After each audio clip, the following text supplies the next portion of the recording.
This week on NWP, we blow a load of Hadouken all over your face.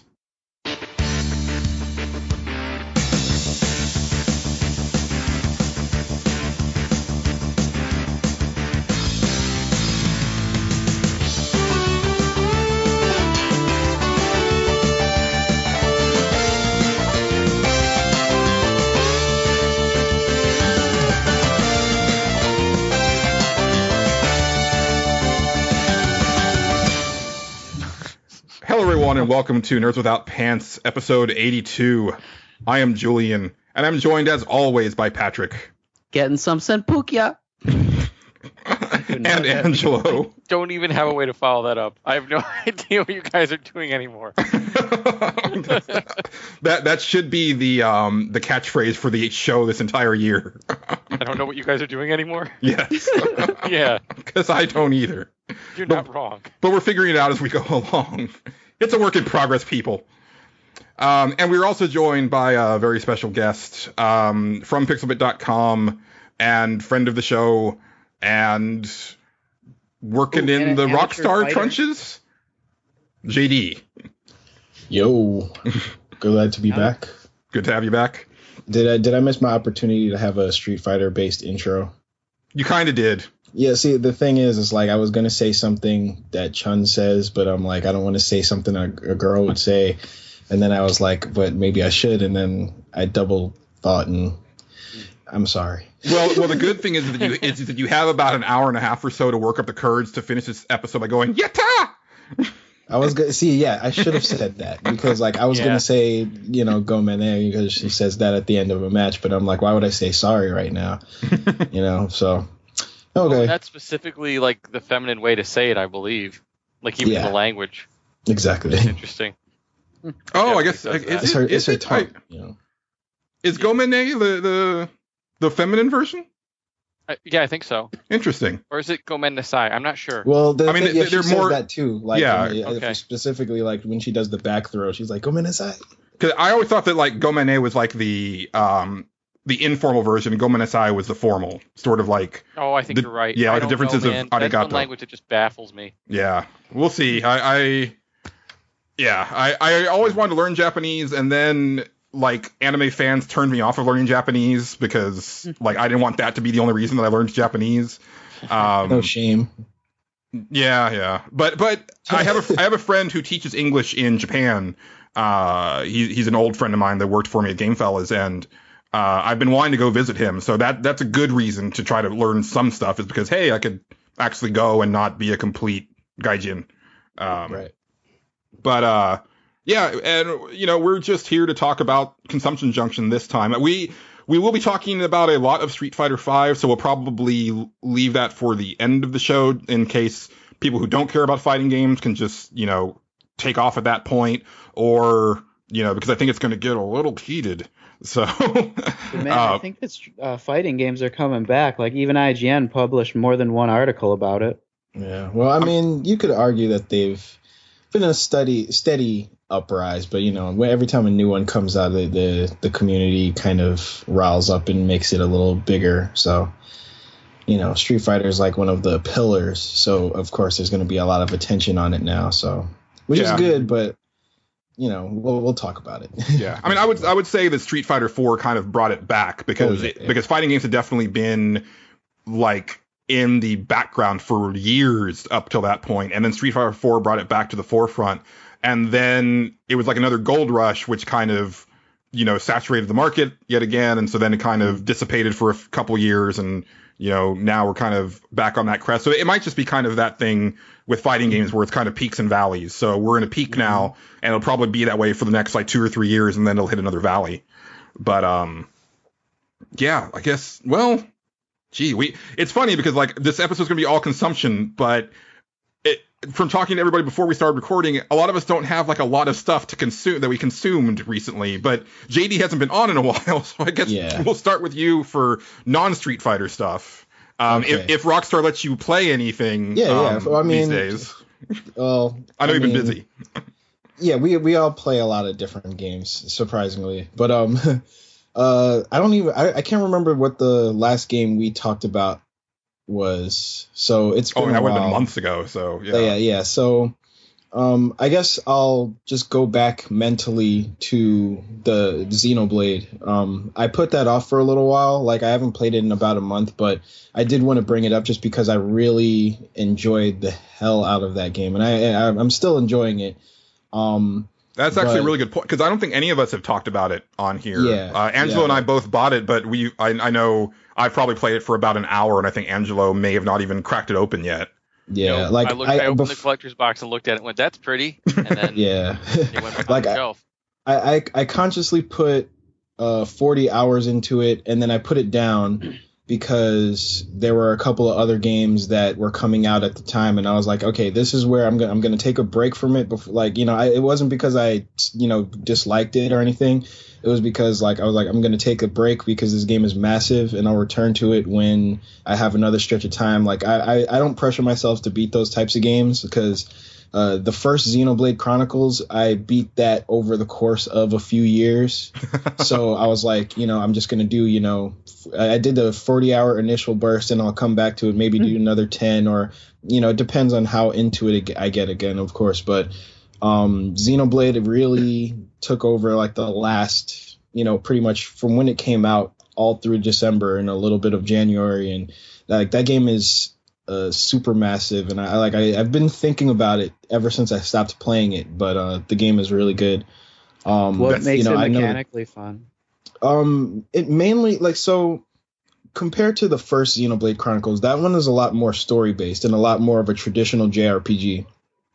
But this one, it feels a lot more like an MMO in the way it's structured. But not only that, but the thing that drives me to keep playing it is just the exploration aspect. So it's like you're going through this world, and you could just there's a constant marvel just from looking at everything and looking at the monsters. And, then you see a quest, and you see somebody, that needs some help, and you get this quest, and then you have these other quests, and you're out there, you finish a quest, and then you look through your list of quests, and you see, I'm already almost done, killing these monsters, so let me go do those. And it's just like it's a really fun loop, and it gets a little repetitive at times just because the combat doesn't necessarily change fundamentally, but you can always change your class, you can always change up your arts, you can always change up your party members, so it kind of has ways to make it stay interesting if you get a little bored. So it's like I was playing the main, the most basic sword class, and I maxed it out, and I was starting to get a little stale because I found myself falling into a rhythm. So I switched to another class, which, uses Gatling guns, and I haven't gotten that far down the skill tree, but I was having a lot of fun with it, and then I got the mech. I think that was the last major milestone, is like I unlocked the mech 40 hours in. And it's awesome. That's usually when I want to be finishing my RPGs these days, is around 40. No, trust me. And that's the thing too, because I always hesitate when it comes to JRPGs because of how the time investment. But this one I just found a lot easier to get through, and like the way the game is structured isn't perfect. Like, the game definitely has some flaws in the way it's designed, but I feel like those flaws were more from the risks it took rather than from just bad design. Like, I feel like they tried to do a couple of things differently that don't necessarily all work, but some of them do. Like the story is interesting enough, and it does have a really cool plot twist, but the way that this story was presented in the first Xenoblade kept me, interested pretty much throughout the whole thing. And it's like I don't necessarily see this having the epic ending that the first game did, but I'm still interested to keep playing it. Like, the game is just really well put together, and it's a lot of fun. So I just wanted to kind of call that one out, and I put that one down in January. I forgot what game came out, but I think, dang, I can't remember. But let me ask you this, because you bring up an interesting point with that. So whenever I put down an RPG, like when I'm that long into it and I put it down for like a couple months, like, I feel that I have lost the plot on like the strategies or the mechanics especially if it's a mechanic heavy game. If it's something like a Final Fantasy, like a basic Final Fantasy where it's just, pick from menu, that's fine. But if we're talking like for example, like Lightning Returns, like, not that I ever want to finish that game, but I feel that if I try to pick it back up now after I'd played like 15 hours of it or whatever, I have to start over because I don't know what that game is about anymore. So do you have that problem, or are you just able to just like pick it back up and run? So with Xenoblade in general, I don't think I have that problem. And the first Xenoblade, like I said, like I got the game when it came out in like 2012, and I just beat it at the beginning of last year. And I played it like, I did this kind of the same thing where I did like an initial 30-hour burst, and then I did the rest of the game, which I finished that game at about 80 hours, and I did that last 50 hours kind of like on and off between 2012 and last year. And the story was easy enough to follow to where like when I would start playing again, like I might feel a little lost for a little while, but then I'm like, oh yeah, this is what's happening. That was the last major milestone. And then everything kind of fills in from there.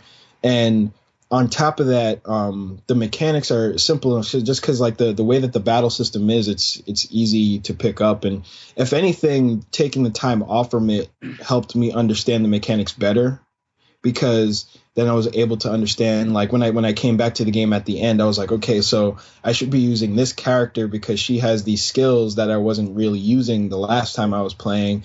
And those skills that I thought were trash were actually really good. I just have to level them up a little bit. And the main thing with Xenoblade is that you shouldn't stress yourself out about doing everything, because if you do, then at least for me, you'll get really stressed out and you just won't want to finish it because there's so much. Angelo. But, yeah. Sorry. But it's like in the first Xenoblade, I pretty much was like, okay, if I complete a side quest, I complete it, but I'm just gonna worry about doing the story. If I hit a wall and I need to grind a little bit, I'll go and fight an enemy for a couple hours and then put on some music and then grind. And I only had to do that one time in the first Xenoblade. In this game, I don't necessarily feel like, I heard that it spikes a little bit later on, but I'm not necessarily worried about forgetting anything, because like I remember the last major plot twist, and I remember getting the mech, and that was like the last major thing I did. So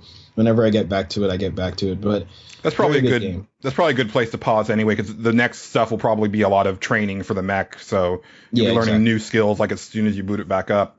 Like playing in a mech though is like the big reason why I even wanted that game though. But if it takes 40 hours to get there, no. But the thing is, like, it doesn't necessarily. I mean, the way that I played it, at least, it didn't hurt the experience, because you still want to have that ground combat, because that's kind of what the whole game is bounced around. And like the late game stuff is kind of bounced around the mechs, but the combat is essentially the same thing. Like the mechs help a lot with exploration and fighting bigger, more challenging monsters. But even then, like the way that the game is balanced in a way that you could still play the game on foot and have a similar experience. And then getting the mech is more supposed to be like an icing on the cake kind of thing. It's supposed to be more like your transportation, right? Like, well, yeah. It's kind of like getting your mount in an MMO or getting your airship on a Final Fantasy game, where it's like, it's like getting your airship, but your airship can fight. Yeah. And do some cool stuff. And I'm doing a thing just personally where I'm basing, like, because you can have multiple mechs for multiple characters and even have multiple mechs for yourself. And I'm having fun with it and naming the mechs after or based off of my favorite mechs from things I've watched. So I based the first mech on the Megazord from Power Rangers, and like I put it the same color scheme, and I named it Mighty Morphin just because whatever. And the next one I'm probably going to base off of Optimus Primal from Beast Wars, and I'm just going to get have fun with it, because why not? I mean, that's what I did when I first played Armored Core on PS1. It's like, okay, I have to make my mech look as close to Optimus Prime as I can possibly get. Yeah. It doesn't matter if like the stats aren't as good as what I could possibly do. Like, I don't want these spider legs. I know that they're better, but he has to look like Optimus Prime. Yeah. And then so I just played as long as I could until that was no longer useful, and I kept losing. I was like, okay, I'm done with this game now. Mm-hmm. Yep. But so after I put that game down, I think I put it down to focus on Assassin's Creed Syndicate, because last year I got that because it was on sale at Best Buy for like $30, or on Amazon for $30, and it was Black Friday. So I was like, Assassin's Creed is much shorter. I can, work on that and finish that, on and off. And I've been playing that. I'm about halfway through now. And the game is good. Like, I haven't played a full Assassin's Creed game since Liberation, which I reviewed for the site a while ago. But, I didn't beat 4. I played about half of 4, but I didn't beat it because I didn't own it. I didn't play Unity because I heard it wasn't that great. And I kind of fallen out of favor with the series. Like, I liked what I played of Black Flag, but I just, like I said, I didn't own it. But Syndicate, I was like, okay, let me give it a try. People are saying good things, and it really is a good game. Like, I don't necessarily see it as like the, some pivotal Assassin's Creed game just because the gameplay is so similar. Right. Like, they changed the combat a little bit, which took some getting used to. It's a little bit more like Batman's in a way. It's not so counter heavy. Like, it still has counters, but like in Assassin's Creed 2, it was pretty much, you stand there in your counter stance and just wait for someone to attack, and then you just keep doing that to everybody. Mm-hmm. But in Assassin's Creed Syndicate, it's a lot more, you attack and then someone's coming to attack you, you counter them, and then you can shoot and do all that. But even outside of the combat, they have the parkour is relatively the same. You have that grapple launcher, which kind of reminds me of Batman, but it's not as good as Batman's because Batman's can use his on more buildings. But it's still good enough just from getting from point A to point B. I just can't get behind any more of those games, and I'm glad that they're like stopping for a little while because like, damn, like there's just too many. And at this point, I'm really just concerned about the story, and I haven't been able to do that since like the 4th one, even because in the 4th one they didn't even have much about like the present day and stuff like that, which is like the big draw. And I'm wondering, like, in the new ones, do they focus on that more? Mm-hmm. Yeah, like in Syndicate, they don't have a ton of future stuff so far. Like, there might have been 2 or 3 sequences where you get to see the what's going on in the present day. But what I will say is that it definitely feels more important just because there are certain characters that show up from past games, and you're like, oh, okay, so that this is what they're up to. And I don't know exactly what who the character you're playing as is. Like, he's kind of just supposed to be you, and I said that with air quotes. But either way, it's cool seeing those returning characters just because it's like it makes it feel a little bit more important. And then on top of that, there are some side things that I don't necessarily want to spoil, but you kind of figure out what's going on with some of those deities from Assassin's Creed 3 and stuff like that. To spoil that after the cast for me. yeah. It's like, like I've only seen just the beginnings of it because like here's something that's not necessarily too spoilery, but I was just exploring through the world and there's an icon and I was like, well, what is this? And it said something about World War I. And I was like, this doesn't make any sense because World War I takes place way after where this game is set. And you go into that icon and then you start playing as somebody else during World War I that's related to the characters that you're playing as. And while you're doing that, when you complete these missions, then you see, I forgot what her name was, but she kind of appears in the sky and she's kind of like making these really ominous quotes. Mm-hmm. And then when you finish all that up, you can just go back to the previous timeline and they kind of talk it as it's like a glitch. They're like, I don't know what happened to you. There's something wrong with the system. And, like they're doing that kind of interesting thing. And I don't know where it's going to go.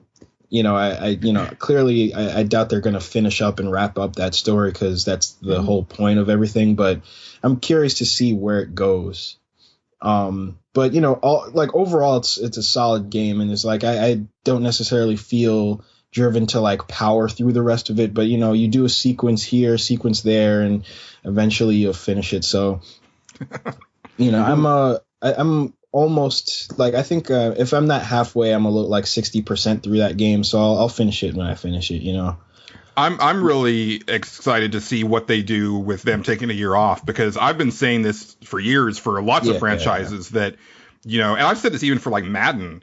Like, how cool would it be if, like, the Madden team, and I don't even play football games, but how cool would it be if that team got to take an extra year, you know, and like really like spend some time like working on some stuff that maybe they wouldn't have time to otherwise. Because, you know, even if you're working on like a multi-team situation like Assassin's Creed is, where I think they alternate, I think they've got 3 teams working on it now. I know the Call of Duty is working on 3 teams now.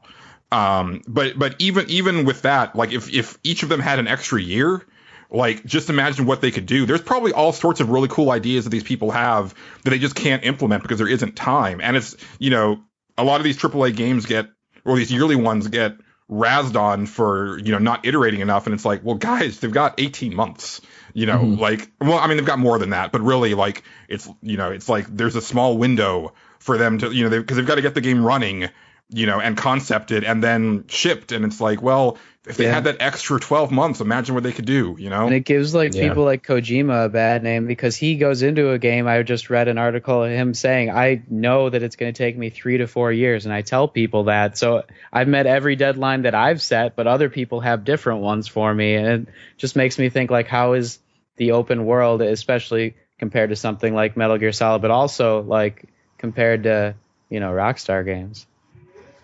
Yeah, well, and the weird stuff with that too is that, I mean, a lot of games take 3 or 4 years. It's just we don't hear about that part of it. You know, like I think they said that like the people who worked on Syndicate started that one like right after 3 wrapped up. So that was a while ago. You know, so yeah, it's just, but we don't hear about that part because we only hear about it from like the year before it gets announced. Yeah, and that was like right when everyone started getting mad about the counter heavy mechanics, which I hate, and you know, like the infinite combos, which are so simple. Oh yeah. But I mean, I'm like, based on the rumors I heard about the next Assassin's Creed, they can take their time. You know, I'll play it just because I think they said they want to do it in Egypt. And I'm like, that sounds super dope. And it's like I've come to the, you know, to the conclusion that we probably won't get another Prince of Persia anytime soon. So that sounds as close as I'm going to get for now. But, you know, I keep the hope alive. I seriously, I tweet them about once a year. I just tweet at Ubisoft, Prince of Persia. I just tweet at them just to keep it in their head a little bit. But you've got to make sure that you're specifying the 2008 one. Well, yeah, because I know you like the other ones, but I don't want a sequel to those. I'll take any, but yes, out of those, the 2008 has precedence. Yes, bring back Elika. Yeah, I want more of that. My question is like, did the Jake Gyllenhaal movie ruin the ability for them to make more?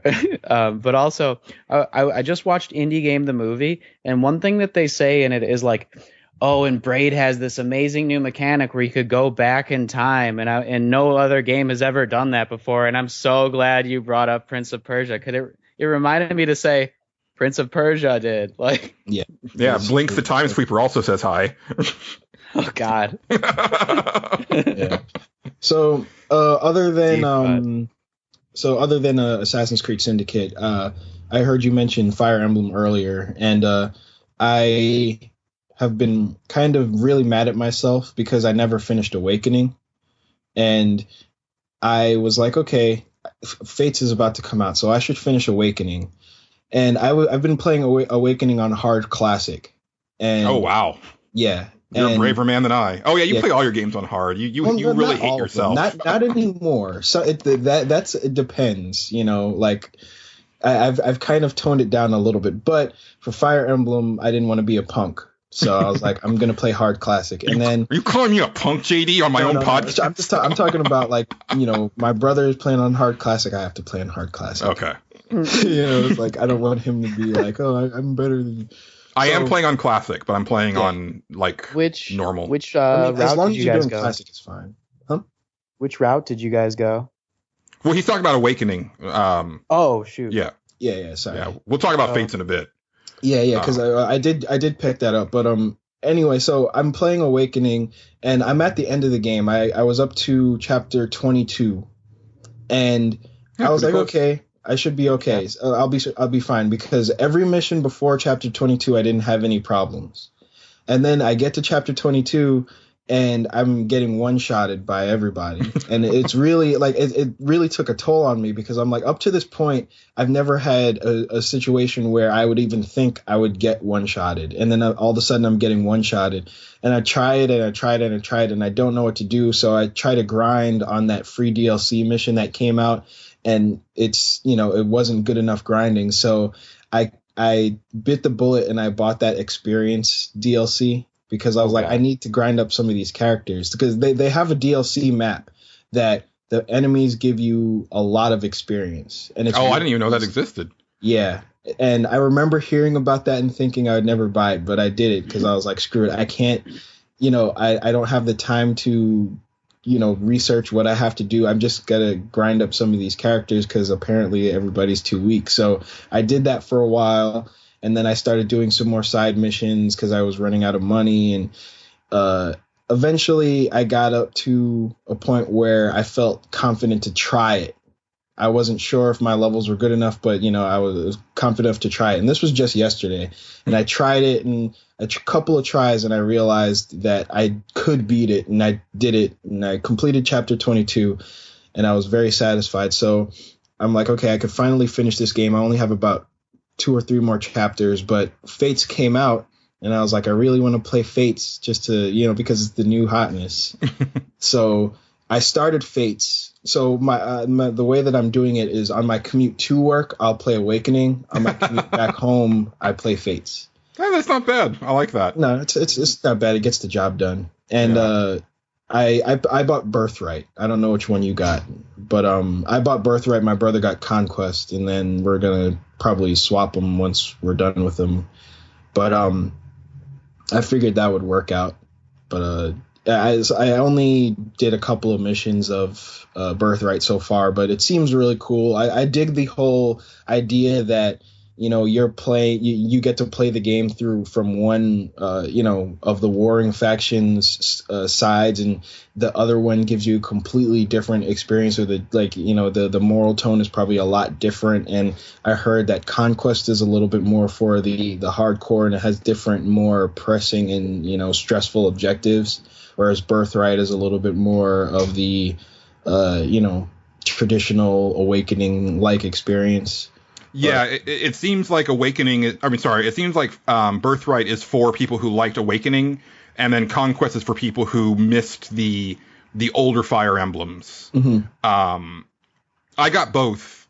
I realized I realized after the fact that you can download a cheaper version of the other game, if you choose that path. But I was like, well, I'm going to play both of them, and I kind of want the boxed version of both, just for collector's reasons or whatever. Yeah. So I went ahead and bought them both. And the thing was that it's not because I was just I'm going to throw down $80 right now. But, we've been talking about all of the ways we've been saving money on games. I have that Best Buy rewards unlocked thing. So that's 20% off all new games. And then I had a buttload of certificates saved up, so the whole thing just cost me $25 for both of them in a movie. Yeah, might as well. I can't wait to tell you about the Amazon Prime 20% off that I got with Street Fighter, and what else happened later on in this cast. Sounds good. Yeah, and then the Amazon thing has been causing me to pre-order a bunch of stuff that I wouldn't have normally pre-ordered. I've got a bunch of JRPGs coming from my PS4. I don't even know what they are. I was just that looks kind of cool, and it's going to be $40. I'll go ahead and pick that up. Did you get Digimon? No. I'm not gonna lie, I almost bought that, and I think I will buy it eventually, because I've been hearing that it's good. Yeah, that I was too old for Digimon, so I'm aware of it. I've seen some episodes of it, but that was not my jam. It's definitely a weird thing, but it's an enjoyable weird thing if it's executed correctly. It's one of those animes where you go back and watch it and you're like, man, the voice acting was awful, and it almost ruins the experience. But plethora of Pokemon also-rans that came out after Pokemon, that one seemed to have some legitimate legs on it. Well, it does, because it actually had a story, and it was cohesive, and it actually grew. It was actually, if you take some of the cheese out of it, it's actually an interesting anime, whereas Pokemon isn't. What I loved about the Digimon games, though, or like at the beginning at least, was my friend who would come over and take like all my CDs and stuff and put them into like the PlayStation in order to get certain characters. That was Monster Rancher. Oh shoot! Oh yeah, I forgot about Monster Delete Rancher. this. I used to watch that too. No, I like it when I get to just drop the old school knowledge on Patrick. It amuses me. But I don't know if you wanted to talk comics later, but yeah, I've been kind of itching to tell you about the little that I've been reading, just because I don't know. Like I just recently started getting into, reading comics regularly, and I've been reading a couple. Yeah, we'll come back around to it. Yeah. Angelo, I know you said you haven't been up to much, but I just want to get it on the podcast because you said it before, but I want to get it like on record. Did you or did you not do nothing but play Etrian Odyssey since the last episode? Well, so I haven't. Yes. I rest my case. I have played is Etrian Odyssey since the last time we talked. My excuse was going to be that I really haven't had a whole lot of time for video games, and that is true, just because my schedule's been crazy this week. But yeah, all I've been playing is Etrian Odyssey. Which one again? The first of the Untold games. I picked up the second one, by the way. Oh my goodness. Untold 2. I'm not going to play it back to back. I can't do that to myself. But. Well, that's good to know. I mean, I love that you get so much enjoyment out of them. I mean, I played the demo of one of them. I think it was Etrian Odyssey 4, and it like into the first demo dungeon. I was like, no, I'm bored to tears. Oh, I loved it. There's like this whole Zen thing of like you've got these intense battles, but then between them you're like sketching out this map. Yeah, which I kind of like. It's like a balancing thing. So yeah. Persona. Huh? Everything does. Reminds me of Persona, like everything does. You have the intense battles inside the TV, and then outside you gotta balance all these relationships with these girls. Oh yeah, that's not stressful at all. What world do you come from? Oh, it's stressful when they find out you've been playing them against each other. There you go. That reminds me of a really awesome moment in Dragon Age Origins for me, where I finally had to get to that point where Leliana was like, "Look, like, is it going to be me or Morrigan? Like, seriously?" And I was like, "I didn't even realize that I was chatting you up because it's Morrigan, but I didn't. I'm sorry that I gave you the wrong vibe, but no, it's not you. You are the weakest link. Goodbye." I thought you were going to bring up that cutscene from Mass Effect where Liara and Ashley fight over you. Have you seen that? I've never had that because whenever I play Mass Effect, I'm always like, I'm on one path and it's usually Ashley. Yeah, but I mean, like I do the same, but on YouTube I saw the clip and it's just funny because Shepard is such an asshole because he pretty much sits there and lets them fight and he's like, "Oh, this is," I can't exactly remember what he said, but it's just like wow, like it's funny. It's a good scene. The real mother of all these questions is, who did you take on a date in the Golden Saucer? Barrett. Yeah. Did you actually pull that off? I want to say that I've done that one time. I don't know. I may remember. You have to give all the, if it's even possible, which I've never heard of. I've never talked to somebody that's done it. But you have to give all of the wrong answers to both of them. Probably not then. I was thinking about Barrett about 30 minutes ago when you were talking about Xenoblade and that Gatling gun mechanic. I was like, ooh, he would love that. I need to tell him. Yeah.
I've never played 7.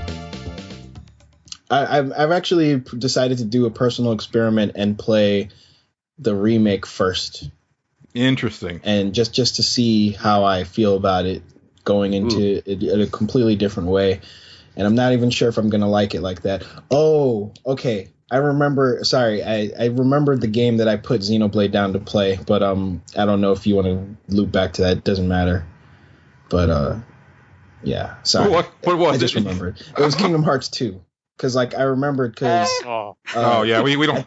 Yeah.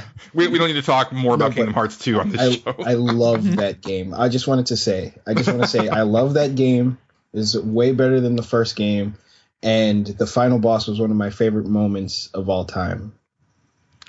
I see. My thing is that I played the second game and I didn't finish it because I felt like I was just treading over everything I'd done in the first game. Because I think the game is front loaded with a bunch of you don't feel like you're doing anything new, and that turned me way off. At the when are you talking about the Roxas stuff, or are you talking about to Agrabah or like I felt like I was like, okay, I've gone to all of every place that I had gone to, I think, except for maybe one. It's been years. I played it when it first came out, and I put it down after about 20 hours. It was and that was rare for me back then. These days I put games down pretty quickly, but back then I pretty much played my games. I was focused in on one game. And I played it till I was done, and then I traded it in. But that one I actually ended up putting down early, and it was. I remember distinctly. I was in the Little Mermaid area, and I was like, But that's the worst area in the game, and you don't even need to do it. Well, but that's the thing is, my thing was I've been to all these places already. Where's the new stuff? Well, the thing is with 2, the areas that you do go back to, Hollow Bastion and Agrabah, you technically are seeing different parts of those places. You're not going to the same exact place from Kingdom Hearts 1. But aesthetically, it's yeah, but there were enough new places to keep me interested. You get to go to Mulan's place, you get to go to the Tron world, you get to go to I don't think I saw any of that. Star Wars. No. Yeah, no, I wish you got to go to Star Wars. There's a couple others that were on my brain that I just forgot, but either way, I don't know. There's something that was super euphoric about the way that game wrapped up, and I really got into the form system, which was that was really cool to me, and just the combat felt a lot better, and I don't know. I became super hyped for that series after I beat Kingdom Hearts 2, and I'm ready to do Birth by Sleep and play the 3DS game and all that, but.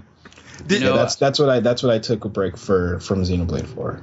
I've been dying to ask this question, but do you think it's late enough where we can actually spoil that last battle right now, Julian? Because I'm never gonna play that game, and I want to know why it's a major moment. It wasn't even it wasn't story wise. It was more just from the spectacle, and I would say just look it up on YouTube if you want to see, because it was and part of it might have just come from the build up, but it was the mixture of what was happening on screen, the story of what was happening.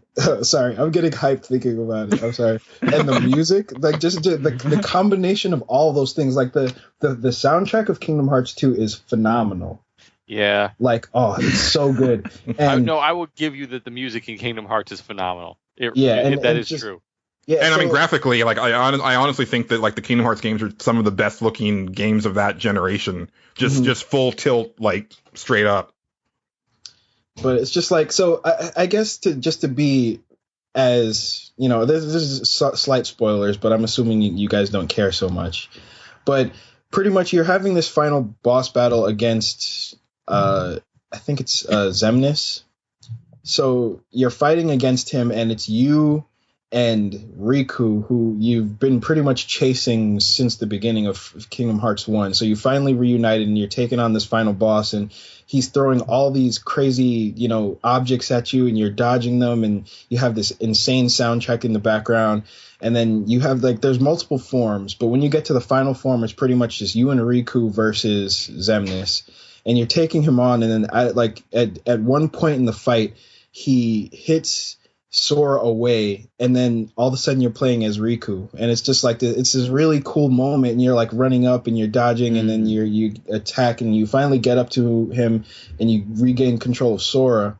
You continue the fight as normal, and then when you get to the end of the fight, like when his health is very low, a reaction command starts, and he pretty much like he hits Sora away, he hits Riku away, and then he pretty much like surrounds them with thousands of like these these laser beams, and you just see them surrounding Sora and Riku, and like they're just standing around, and you have to press triangle and X at the same time. You have to like just like mash it for a while, and they're just like reflecting them like imagine like, you know, stormtrooper shooting at someone with a lightsaber, and they're just reflecting them, but they're doing this for like all of these beams just coming from from every direction. And that scene mixed with the music and the visual of it was one of the coolest things. Like, I've never been so excited watching something in a video game. I don't know what it was, because I didn't expect to be so into it, like, because I'd never seen this scene before playing the game. But either way, like, you know, I knew what would happen at the end. You know, I spoiled it for myself years ago, but it's just like seeing it happen was so exciting, and it was like just one of those euphoric moments that I don't necessarily get from games all the time. And it was just like, you know, and then, you know, just finishing the game itself was just like a really cool thing. But it was a fun game. I enjoyed it very much. And Angelo, did your wife ever end up finishing the Kingdom Hearts stuff? No, she did not finish Kingdom Hearts 2. She did finish 1. She finished 1. Well, we finished 1. Right. And we had started 2 and gotten to the point where you get Sora back.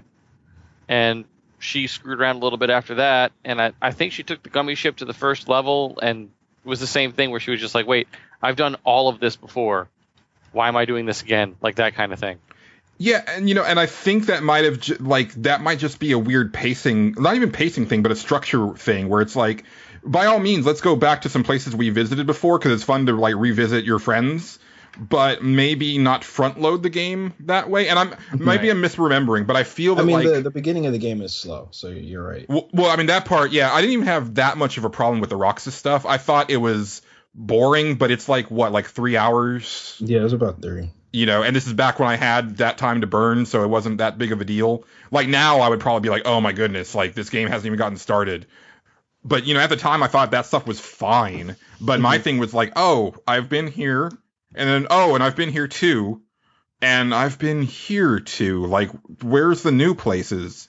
I think maybe I went to the Pirates. Oh, yeah. Is Pirates pretty early? The Pirates of the Caribbean level. Okay. That was actually better than I expected it to be. Yeah. But I don't know, like for me, like even though you get to go to the old places, it was nice that they at least were like, okay, you're not gonna go exactly to that same place that you did in the first one. But I mean, it might be one of those things that just didn't bother me as much. But I can agree, because a lot of people said, you know, one of their gripes was that you have to go back to Agrabah and the place from Nightmare Before Christmas was back.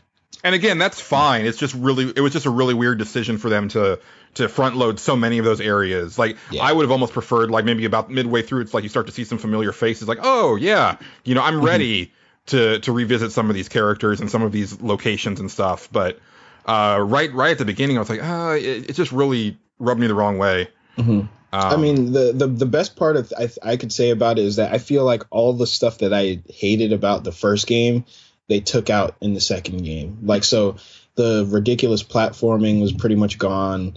The annoying boss fights were pretty much gone. Like, there was boss fights, but none of them really felt like they were overstayed their welcome. The combat got fun faster. Like, I feel like in Kingdom Hearts 1, it took about to the end, you know, mid end of the game for the combat to get fun, and I felt like combat was fun as soon as you got Sora, you know.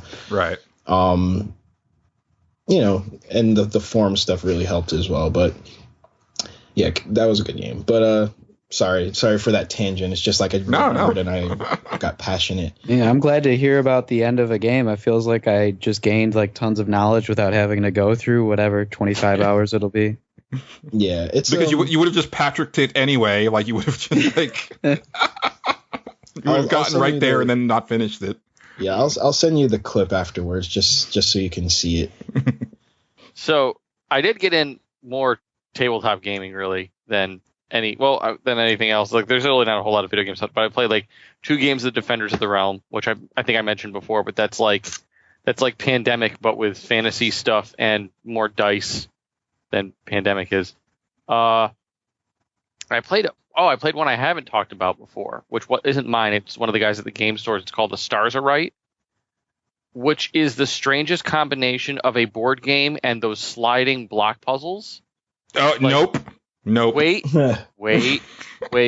Except you can like take the pieces and swap them just straight up, or slide a whole roll down and then slide one in the other side. And the whole idea is, you are trying to summon an elder god, a great old one from an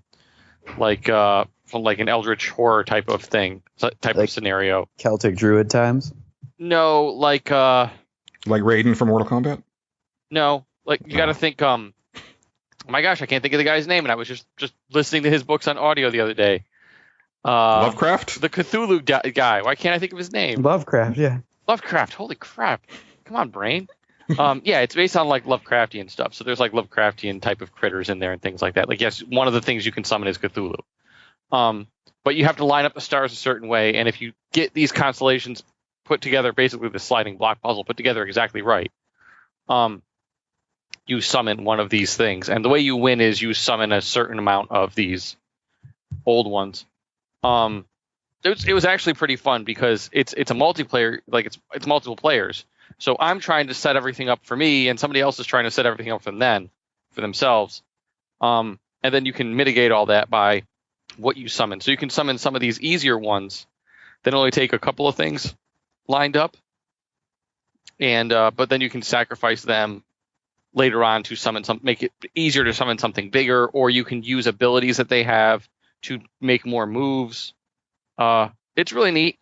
I had fun with it. It's a brain burner. Like, you will look at this thing and feel the smoke coming out your ears, but it is that in the fun way. And you'll think you have something set up, and then somebody before the game gets to you will screw it all up on you, and then you'll be like, no, I can't do it now. And then as you're like puzzling your way through setting this thing back up, all of a sudden it'll click that you actually can. It's a lot of fun. So that sounds like a game that would really appeal to my friend Joe, who's like really loves that type of puzzle stuff. Like, it sounds almost like a board game version of Professor Layton, to be perfectly honest. Yeah, that's not wrong. I love Professor Layton. And it's not a game that I could play more than once. Like, when we were done playing it, I was like, I absolutely want to play that again, but not today. You know? Oh, okay. Okay. Okay. Yeah. I thought you meant like ever. Like, yeah, it was good for a one shot. So, Angelo, I want you to drop a little more book knowledge on me. I haven't read so much H.P. Lovecraft. Mostly I've read like quotes of his stuff, and I know about the Cthulhu, but like I was never even scared of the Cthulhu first because I didn't know how to even pronounce the name for a while. And then because I watched Futurama and the one guy looks like them and it just makes me laugh all the time.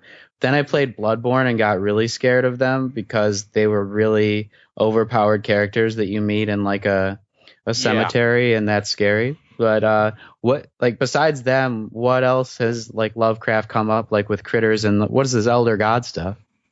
No, they're the great old ones. That's what Cthulhu is one of them, basically. Oh. They're basically these creatures that are just really freaking ancient. That's really all there is to it. But are there others? Oh yeah, there's a few of them. I can't think of any off the top of my head. Because the big thing, Cthulhu, but yeah, the big thing is that they drive people mad, right? Like just from being in their presence. Right. Like you're basically, they are so otherworldly that your brain can't wrap your head around what they are. Like, at this one point, this guy is going through. I was reading one of the stories, and the guy was like going through this city that some of these creatures built, some of the less advanced ones built, and it was built in such a way that it looked beyond three-dimensional, and he could not figure out how, like, one thing could be like like a ground he could walk on, but then it was also a wall. Like, his brain just couldn't put this stuff together. and that's where these people lived, so where these things lived. So then when he saw one of them, he was just like, I can't handle this. So that sounds like Patrick's brain. Yeah. No one can live in there. It's too big. Yeah. And empty. Except for that idea for a double-decker couch. What? I'm trying to think if there was anything else I was supposed to talk about. Lego movie reference or anybody? No? No. Okay. I missed that one. Oh, geez. No, I thought that was my idea. I was like, that was terrible. Is that it, Angelo? I know you've been pretty busy.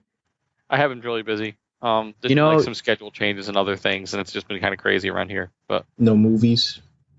No, not really. Did you see Deadpool? My kids were watching Lord of the Rings again. real quick though, like before we move on, like because I didn't ask you this off air, and I just think it'd be fun considering that it was a pretty well received episode. Did your wife listen to any of the last episode? No, not yet. Aw, does she ever listen to it? She doesn't. No, I didn't think so. Yeah, worth a try. I'll try and talk her into it.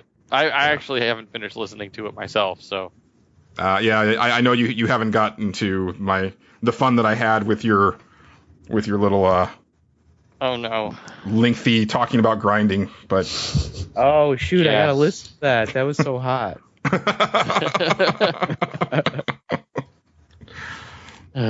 It was fun. But you were talking about Patrick getting a game. I don't know if we want to get into fighting games yet, but like when we got Persona for free, didn't think there'd be much to it, and now I love it. You know, the fighting. Oh, the arena one? Oh yeah, I still have to try that because my brother borrowed my PS3. But you know, I haven't really got into Persona yet because I'm kind of an idiot, and I have Persona 3 and 4 on PS3, and I started Persona 3 and I really enjoy it, but I know those games are insanely long, so I'm like, I'm just going to put it down until I have nothing else to play. But there's always something to play, which is the problem. And I think I just need to commit. They are and they aren't, JD. It's like they're long in terms of like you see how many hours are racking up on your system, but they're short in terms of how you can get through most of the stuff in one try versus a game like, I don't know, Metal Gear Solid Rising or something, Revengeance, where you get to the last boss and you spend 3 hours there. That never happens in a Persona game if you do it the right way. And you guys know how to play JRPGs. So, like, you're going to make the right choices. You're going to put the right personas together. And then after that, it's just, you know, like watching a good movie and the part you it's really like an anime. Yeah.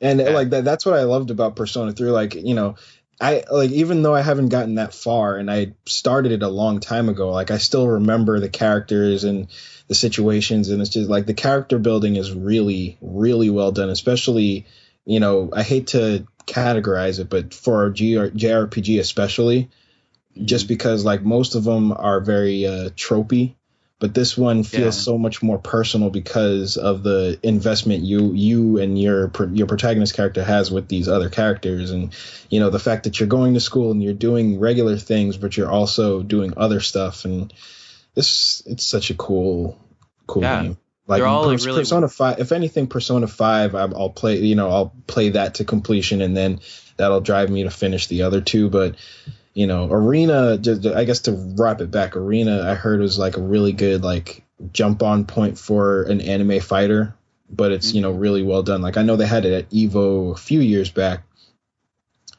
but you know I heard good things about it. Yeah, I mean, like when it was mechanics newer. are great.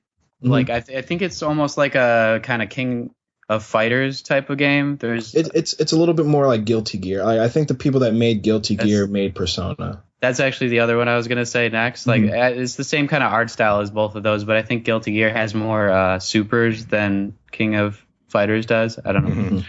KOF is like one of the more hardcore. Like it's really hard to play. Like Guilty Gear is hard to play as well, but it's a little bit more like anime fighters kind of have a little bit more flash to them, and they have more air dashes and convoluted mechanics, and Persona simplifies that in a way. And, I played it with a guy who never played sorry. No, I was just saying accessible. You're good. Well, you're right. I'm glad you explained that. So I was always wondering like what people meant when they said anime fighter, because I'm like, but Street Fighter's like an anime style, like it looks anime-ish. So what do they mean? It's not an anime fighter, but I guess. Yeah, it's because like anime fighters tend to have air dashes. They tend to have long strings of combos, and they tend to be a lot more flashy with cut-ins, and they try to emulate some of the more fantastic parts of anime, whereas Street Fighter is based off an anime. Well, is definitely has roots in anime in a way, but it's more traditional in the way it's played, and it's a lot more grounded, and it has Flash, but it's not based on Flash. It's based on a little bit more footsies and patience. Whereas an anime fighter, like you could even consider like Marvel vs. Capcom is close to an anime fighter in a way too. That was my next question: is where would that fall? Yeah, like Marvel vs. Capcom is on the side of anime. It's closer to that than Street Fighter. What about like Samurai Showdown? Where does that fall? I'm not too familiar with Samurai Showdown, but I want to say that's closer to. You're a youngin'. Yeah. I want to say that's closer to, like, just based on the few videos of it I've seen, because I did a little bit of research on it, but it looks closer to a regular standard fighting game. Okay. Yeah, and it's particularly slow and methodical, like even by like fighting games of the era. Like it was a pretty slow game. So like anime fighters, I would say Guilty Gear, Blaze Blue, Melty Blood, Arcana Heart, like stuff like that. Those are more anime style. Skullgirls, maybe. Skullgirls kind of straddles the line.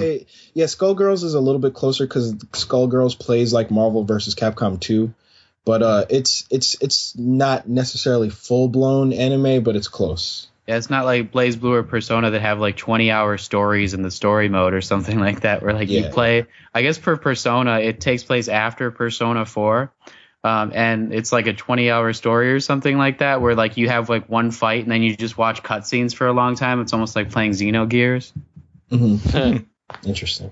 But I was gonna say, I don't know if Persona 4 on PS3 is like the right way to play it. I heard in Golden is for Vita is the only way that they added the ability to play as other characters rather than just the main. I don't know if that's true, but like you can't even do it in Persona 4 right away. You have to like switch the battle mechanics in the settings or something like that, like during a battle, to like be able to control someone else besides your main, which I like as like an option. But like the fact that I heard it wasn't in the original version even as an option is crazy. It's like almost like playing Final Fantasy 13. Well, yeah, I mean, you're probably right, but in 13 you could play as other characters, because I remember I liked playing as Fang, but either way, that's besides the point.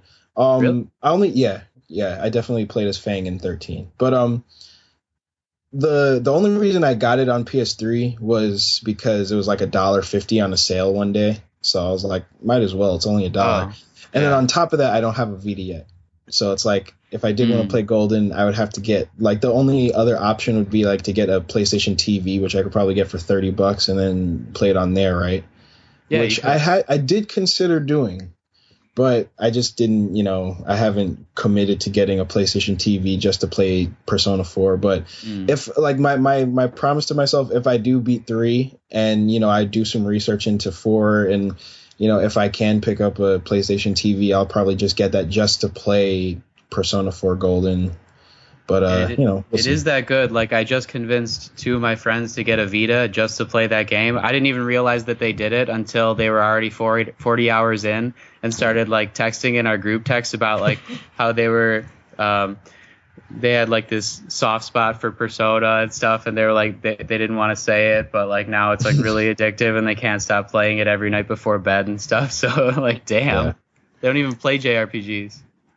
I just had this weird moment just now when JD said that like it was only $1.50. It's like games are meaningless now. Like they're so worthless. Like it's such a weird thing. Like I don't know. I'm about to have a heart attack or something. Like I'm gonna have some sort of conniption fit because it's like coming from a retail background, but also from like being a kid where I couldn't have video games because like they were expensive and my parents didn't want me spending my time with them and stuff. And it's like still hearing people complain today about, oh, well, I'm not going to pay money for that, or I'm going to pirate that game because I'm angry at the developer, or blah, blah, blah. And it's like, games are so freaking cheap right now. Yeah. Like, if you're pissed off about something else, just go play something else for $1 that's going to occupy you for like 100 hours. Exactly. Julian, I know what you mean. It's like, I can't believe that this game doesn't have a single-player story in it. Well, it's a fighting game, and it's not supposed to have that. No, that's not where I'm going there. I've got a bone to pick with that for a different reason. Yeah, I have some bones to pick too. But no, it's just it's like, you guys can't see and the listeners can't see, but like I'm sitting in front of tub after tub after tub of video games, and it's like I can't play all those games, and it's like, and this is physical crap that I spent like real money, like lots of money for. Like a lot of these games I bought brand new or for like not $1.50, and it's like the average kid right now has like a Steam backlog of like 800 games and they're still complaining. Yeah. Sorry. And it's PS okay. Plus, free games every month. Like, damn. Yeah, you have so many ways. Like if you just want to pay $50 a year and that's it. Like if you want to buy like an Xbox or a PS4 and then you don't want to spend any other money except for $50 once a year, you've still got more to play than you could ever have like when I was like, 15. You probably got more to play in 1 year than I got like in my first 12 years of existence. Like, yeah. Facts. Sorry to get all old man, but it's like it's a worthy rant. Someone will appreciate it.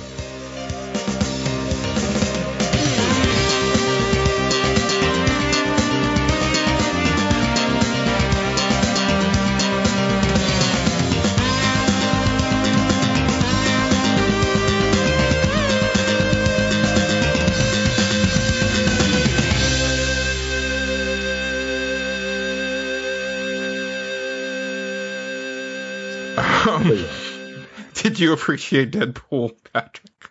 Oh, it's a terrible segue. I wasn't even gonna see Deadpool, but like I read 100.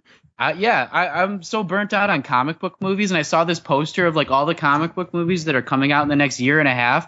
I'm like, damn, this is getting to be ridiculous. And like, there's all these people like seeing only comic book movies, and they're not even reading the comics, and then they're trying to lecture me on like what they're supposed to be as characters and stuff, and it's pissing me off. I just don't even want to be a part of that anymore. But then, like, I saw the reviews for Deadpool. I saw that it was the best R-rated opening in history, and I realized, hey, like, when I saw Van Wilder, I was like, this guy needs to be Deadpool. And then he was cast as Green Lantern. I was like, that was his mistake. He needs to be Deadpool. Then he was cast as Deadpool. I was like, damn, who's listening to me? I need to see this. I remembered that. I saw that. And it was like, seeing your baby grow up. It's like, well, wait, but you forgot the part where he was cast as Deadpool and it was an atrocity. Well, I didn't even watch that movie ever because I heard about that and I didn't want to think about like me being wrong ever. So wait! I didn't know there was another Deadpool movie. This is the first There's one. not. X-Men Origins. Yeah, right. Wolverine Origins, right? Yeah, X-Men Origins Wolverine. Ryan Reynolds plays Wade Wilson, who is Deadpool. And at the beginning of the movie, he's just Wade Wilson. And he's the best part of that movie, even though he's only in it for like 15 minutes. Because he's the most entertaining. And it's like, oh, yeah, he's totally Deadpool. But then when they turn him into Deadpool at the end of the movie, they sew his mouth shut. And he has like eye beams. I think he gets spliced with like Cyclops' mutant ability. Yeah, he gets spliced with a whole bunch of other mutants, and he's pretty much Baraka with his mouth shut, and he has eye beams. Yeah, making me throw up. What the heck is that? Okay, never mind. Yeah, it was bad. Baraka's already the worst. Like, yeah, but they make some really good references to it in Deadpool, which is full of really great fourth wall breaking references. Oh, I love it. I can't believe they did that in a major movie, and I can't believe a major movie like that sold so well. Like, not since a Woody Allen movie has someone broken the fourth wall, like, at all. Much less in a good way, because a lot of the times Woody Allen doesn't do it in good ways. But, like, everything about that movie I loved. I mean, they picked the perfect supporting character for Deadpool. Like, I love him on Silicon Valley. Even lost a little weight for the role. He seemed like... What's his name? I don't know. The guy, TJ Miller. The guy who made the fourth Transformers movie Unbearable. That guy, that guy. I didn't see that movie. See, I don't watch Michael Bay movies anymore. He was good in this though. But He was so funny. Like, like I don't know if Julian saw my tweet, but like I was happy that not only did they get Deadpool right, but they got Colossus right too. And that made me really happy as a Colossus fan, because I had one person being nitpicky and saying, well, Colossus now is not as happy-go-lucky and not as nice, and I was like, well, it doesn't matter, because like in most incarnations of Colossus that I'm aware of, he's a very stoic character and Russian and big, and they got that right. That's all they needed to do. And was that his future wife that he was with, or I forget? No. Like, who does he have Deadpool or Cable with? I didn't know. Wait, no. That's Cyclops. Yeah, you're way out. Damn, my brain is just Colossus. today. Like I know he did date Kitty Pryde, but Kitty Pryde, him and like they broke up in the comics, and Kitty Pryde is dating Star Lord. I didn't know now. that was even Kitty Pryde. They didn't even say her name in the whole movie. No. No, she's not in the movie. I'm just talking about in general. Oh. Did you watch the movie? Yeah. The Negasonic Teenage Warhead. That's her name? Yeah. Yes, there's a whole thing about it. Dude, movie. I don't read X-Men, so no, I'm not saying I've never read a book with her either, but I'm talking about the movie. Yeah, I didn't know that was her real name. Yeah, it is. Oh, does that sound like a name for a superhero? No, but that was kind of the point. I think she was made up by Grant Morrison, which that should tell you everything. Yeah, I thought they were just joking about that, and like they couldn't use her like real name as a license, because you know how they could only have 2 X-Men in the whole thing, and they made the joke about that was hilarious. Back to the Colossus thing. I loved that he was Russian. I loved that he looked like Colossus. I had a little bone to pick with the fact that he was always in armored form, because they're not going to find a human that looks like that. I kind of wish that they'd made him look a little bit more proportioned so they could get an actor to be flesh and blood, because that's just not a thing that Colossus does. He doesn't sit around like always in armored form. Metal form. But how is it that it's taken this long for someone to nail the X-Men like in look and feel after all of these X-Men movies where it's like, hey, look, Negasonic Teenage Warhead has an actual X-Men costume on that looks like a really cool X-Men costume. How hard was that to do? And she seems like an X-Men in training that's not necessarily sure what she's doing. Yeah. I really did feel like they nailed the feel of X-Men better than some of the X-Men movies. And I don't even hate those movies, but I only hate X-Men 3 and X-Men Origins. I love the rest of them. But I enjoy them, but I have I have a bone to pick with all of them. Just from if you want to get into the nitty gritty. But I love Days of Future Past. I really enjoyed First Class and X-Men 1 and 2. I enjoy them on a base level, but I have issues with them, and I feel like this movie, like if they were able to do an X-Men movie, with that kind of vision, it would have been, perfect. You know what I'm saying? I think they realize now that that's what people want, because they went out in droves to see this, and they, they've already said that they're going to have Cable in the next one, because that's what Ryan Reynolds mentions near the end of the movie. But which I love, because I didn't even like Cable before I read Cable Deadpool for 50 issues, and he won me over. He's just like Colossus in terms of being a straight man for Deadpool in a lot of ways, and but he's also able to bring Deadpool to all different types of time zones and stuff, or time periods and things like that. It's just gonna open up all these possibilities, and that's not even to mention the dead presidents yet. Yeah, I thoroughly loved every minute of that movie. And honestly, when I got out of it, I was like, can they just let these writers and this director take the franchise, because they know what's up. Because it's like I understand when X-Men first came out, and they literally said, I remember there was an interview where they said, well, we didn't want to put we wanted to make it realistic. We didn't want to have Magneto flying around, because people won't buy that, and all this stuff. They wanted to ground it in reality, and there's always that famous oh, well, what did you expect? Yellow spandex joke. And it's well, since then we've had the Spider-Man movies, we've had the Avengers movies, and then Deadpool, where it's no, you can convert these comic book designs into movie and it looks just fine. And I say this as we're on the dawn of a or just on the cusp of another X-Men movie coming out where they're just wearing black leather again. So, it's like hopefully after that comes out, people will say, oh, you know what? Maybe we can actually make these a little truer to the comic book, and it's not going to be ridiculous. I mean, even the X-Men are asking to be more like Deadpool. I don't know if he knows it, but like Hugh Jackman's like hoping for an R-rated rating for the next Wolverine, I heard. And I heard it's supposed to be Old Man Logan. So, I mean, that would need to be R. Yeah. Or at least if one was going to be R, then that should be it. Yeah. Or if anything, do a director's cut for DVD that's an unrated version that is that way. Yeah. Mm-hmm. But like, what I really think he wants is to be more like Deadpool. Honestly, as tired as I am of Wolverine in the movies, because he's in, it's basically like, it isn't that there's X-Men movies, it says there's like 6 Wolverine movies. Yeah. And then First Class. Yeah. But it did bother me that Days of Future Past was pretty much Wolverine 2.5. Yeah, the movie Part 6. Yeah. When I see him, I'm like, hip hip hurrah. But as tired as I am of the character, like after Deadpool, I was like, yeah, I kind of want to see a Hugh Jackman and Ryan Reynolds buddy flick with playing these characters. Ryan Reynolds wants that too. He wants Deadpool to be going out with Wolverine. And I have to give props to Ryan Reynolds and like the whole marketing team for like just like really going for it, and even like I don't know if you guys saw it. I made a blog on this on Pixelbit, but I thought it was really genius that they had a PSA from Deadpool about checking for testicular cancer. Yeah. Like it fits in with the character, and it was funny, and it was marketing for the movie, but it was also like a really important subject that guys don't talk about. Mm-hmm. And he literally says like, if you feel something weird or something that doesn't feel right, don't be a pussy, go talk to your doctor. And it's like, there's a lot of guys who need that to be told to them. Mm-hmm. Like, and that's like a really important thing that I'm surprised that of all people, it was Deadpool that, had to bring that forward. But it's like, yeah, that's really important and good stuff. Jokes are really just always like half truths. And a lot of the times it's the easiest way to talk about the most deep subjects. Yeah. Mm-hmm. We do that all the time on this show.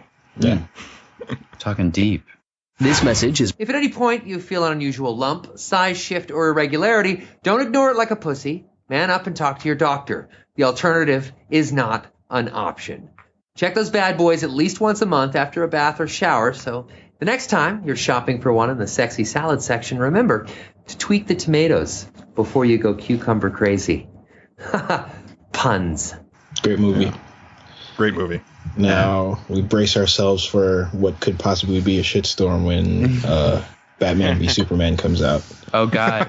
I heard that the actor for Superman's actually trying to convince kids that Superman's better than Batman. That was a funny video. You should watch that video if you haven't. But it's like Henry Cavill sitting down with kids and asking them who's better, Batman or Superman, and it's just like little kindergartners and they don't know what's up, and he's kind of trying to convince them. But it was a funny video. But either way, I don't know how that movie is going to shape up, but I'm going to watch it as a comic book fan, but I don't necessarily have high hopes for it. But as a fan of Scott Snyder and a fan of Man of Steel, I'm looking forward to Batman v Superman. But at the same time, there's some stuff that they've shown in those trailers that really concerns me, like namely Jesse Eisenberg. Oh God, yeah. What are they thinking? It's not even so much that, like, I don't mind that there is like a young Lex. Like, I can get around that, but he's playing him like a cartoon character.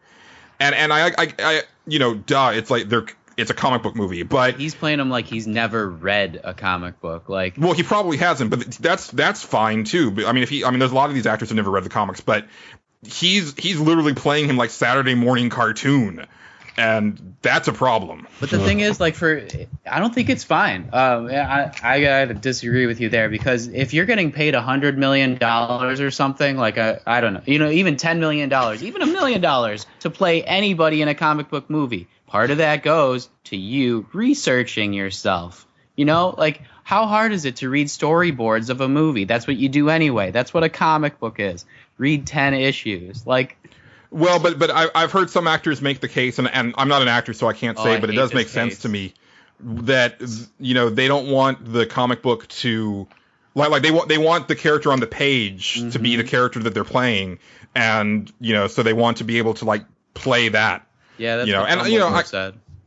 Yeah, so and I can't argue that either way because, like I said, I'm not an actor. It like if that's your method, that's your method. Yeah, I mean, I understand that, but it changes like the entire like feel of a movie in some cases. Like I think there's one point in Harry Potter that they were talking about this very subject where Dumbledore is supposed to like sneak over by Harry after like there's a Quidditch match, and he says something calmly to Harry in a whisper, and like instead he's like, "You did it, Harry," and it like changes the entire rest of the movie, and like he's like on this mission, he's got to like escape and stuff, but really it was just supposed to be a secret, and Harry was supposed to be like looking over his back, and it just like changed half of the whole Goblet of Fire. Yeah. Well, I mean, I would. My personal thing is that I just don't think that Dumbledore in those movies is written as well as Dumbledore in the books. But my thing, I mean, but sometimes it can work the other way because like Wentworth Miller, has famously said that like he doesn't read comics, he doesn't like play video games, but he plays Captain Cold way better than anything I've ever read in the Flash comics. Yeah, it's like he's killed. Like he's the best part of Legends of Tomorrow. Yeah, without a doubt. That is, that's why I don't have the good side of it. It's a weird show. You should watch The Flash, Patrick. Is what I've been telling you multiple times. Definitely watch The Flash. The Flash is. I'm missing that today. I forgot. I have to watch that later. It took me a lot just to read Flashpoint, even though I knew it was like really important to the entire DC universe. Like I don't know. There's something about Flash. Wait, did you watch Flashpoint Paradox? No. Look, do you have you seen any of the DC animated movies? No. only the Batman the Animated Series, which is like the first thing that I had. I mean, that's the that's tentpole, but you have to watch Batman Under the Red Hood. You have to watch their adaptation of the but still the movies are good too. Like Under the Red Hood, you have to watch Flashpoint Paradox, and you have to watch like their Dark Knight Returns adaptation. You should watch all of them just as a DC fan because I know you are. Yeah. But those three I would say are some of the best. Oh, and Justice League Doom. The first few, the ones that you said, like Under the Red Hood, the Dark Knight Returns, and also Batman Year One are all on HBO Go right now. Yeah, Year One is fantastic as well. But like they're like most of those DC animated movies are really well done, and Flashpoint Paradox made me a fan of Flash in a way that I didn't think I would be. And that's before that's before the TV show came out because like I just didn't know how cool he was, or like the extent of what he could do. Yeah, because it does seem like a gimmick. I don't know. And Grant Gustin made me a fan of the Flash. Oh yeah, like, even I mean I had read some of the comics, but like they didn't. I mean when the New 52 came out, like I read Flash for about a year. And it was fine. Like I liked it, but once the artist left, I was like, well, the art isn't as fantastic as it was when it started, so I'm off. But Grant Gustin playing the Flash like made me love that character. So that show is fantastic. Yeah, it has some really good supporting cast, and I think that's what makes it stand out over Arrow because Arrow's supporting cast is inconsistent. Where I feel like Flash, even when the maybe if it's just a villain of the week episode, the supporting cast is still engaging. Yeah. And that's what Jesse Eisenberg reminds me of, a TV show villain. Yeah. Well, to be honest, like no, the way that he's playing Lex, like he wouldn't even stand toe to toe in Flash or Arrow, like really? Or even Smallville, because the best version of Lex is on Smallville, which is a TV show. I thought it would be cool if they like brought some of those characters on Smallville into an actual Superman movie, like now that it's later and they've grown up a little bit. But I guess that's just me. They might as well have, if you ask me. But a lot of rumors are trying to push Tom Wellington into making an appearance on Supergirl, because they already got Dean Cain, playing like her adopted father, or no, it's playing. I'm sorry, not adopted, like playing Pa Kent. Right? Yeah. No, I don't know. I forgot what his role. I quit watching Supergirl. I made 4 episodes and I couldn't do anymore. Maybe they have actually gone into this and I just haven't read any Superman at all, which is why I don't know about the storylines. But like the storylines I do know basically focus on him in undeniable power with like one weakness and like the bad guy trying to exploit that weakness. But I don't think that they really should be focusing on that with Superman. I think they should focus more on his like psychological struggles with never having his true father and stuff. And do you guys know about like any storyline that really goes into like Jor-El and stuff like that being dead and like I don't know, like his mom? Yeah, I mean there's been multiple stuff. There's been things where he's actually gone back in time and met him. There's been situations where he's gone into alternate realities, and there's been versions of Jor-El. Like there's been all sorts of stuff like that. And does he like break down psychologically almost to the point of like wanting to kill himself ever, or is he too strong mentally too? No, no, because I mean it's not like a bad thing. Like it's like a, you know, is usually a part of a storyline that helps reaffirm why he's doing what he's doing. But, you know, like his biggest moral or parental compass is still Ma and Pa Kent. Yeah. And, you know, because he wasn't raised by Jor-El, but it's like seeing the type of person that Jor-El was kind of helps keep things in perspective. But all I know is like in the comics right now, they have this weird thing where he, you know, lost all his powers and then he's trying to get them back. So he like bathed himself in kryptonite and then he healed, but with different kind of powers. And I heard he got a new one, huh? Yeah. Like he has this power to like sense sense like FM waves or something, some kind of like he's like a, I don't know. Like a solar flare, is that, or is that a different? The solar flare came before he lost his powers. Like the solar flare is why he lost his powers in the first place. Oh, cool. Because like he used the solar flare, and then that damaged his skin to the point where he couldn't absorb the yellow sun the right way. So he was like a nerfed Superman essentially. And then he was like, "Oh, my skin cells are probably why this is happening. Let me, you know, douse myself in kryptonite and get rid of those skin cells and then heal back and hopefully I can get it." And I don't know. I'm just telling you what I've read from reviews, but it sounds like a mess. Like, you know, like it's really weird. Like honestly, though, I want Superman to be a mess. I mean, not because I don't like Superman. Like I've seen the Superman movies, like Superman Begins and stuff. Try to like it. I mean, you know, DC's great. They're archetypal, and Superman's the archetype of every superhero, essentially. But, like, I like to see that kind of a struggle in a superhero. That's what makes Batman the greatest. That's what makes Deadpool awesome, even. Well, like, I think what makes Superman interesting isn't necessarily... Well, he has a different kind of struggle, and people can't identify with it. But it's because, like, you know, there's a lot of good anecdotes on what makes Superman important, and I appreciate those types of things, just like in terms of how he tries to do right, and you know, in all these different ways, you know, in spite of pretty much anything, and how he's supposed to be this beacon, but a lot of people see his perfection and resist that because they aren't perfect. So it's like Batman's a lot easier to identify with, and you know, I think Batman's just as awesome as everybody else does, but I don't think just because Batman is awesome that Superman isn't. And I think a lot of people say, well, Batman's awesome, so Superman sucks. And I don't agree with that mindset, but it's like they haven't necessarily done the best job of conveying that, because, you know, if you were to look at, you know, kind of related to wrestling, it's like Batman is kind of like the CM Punk of the people's champ. Of it. Yeah, he is the people's champ, and it's like John Cena is Superman, and his name is John Cena.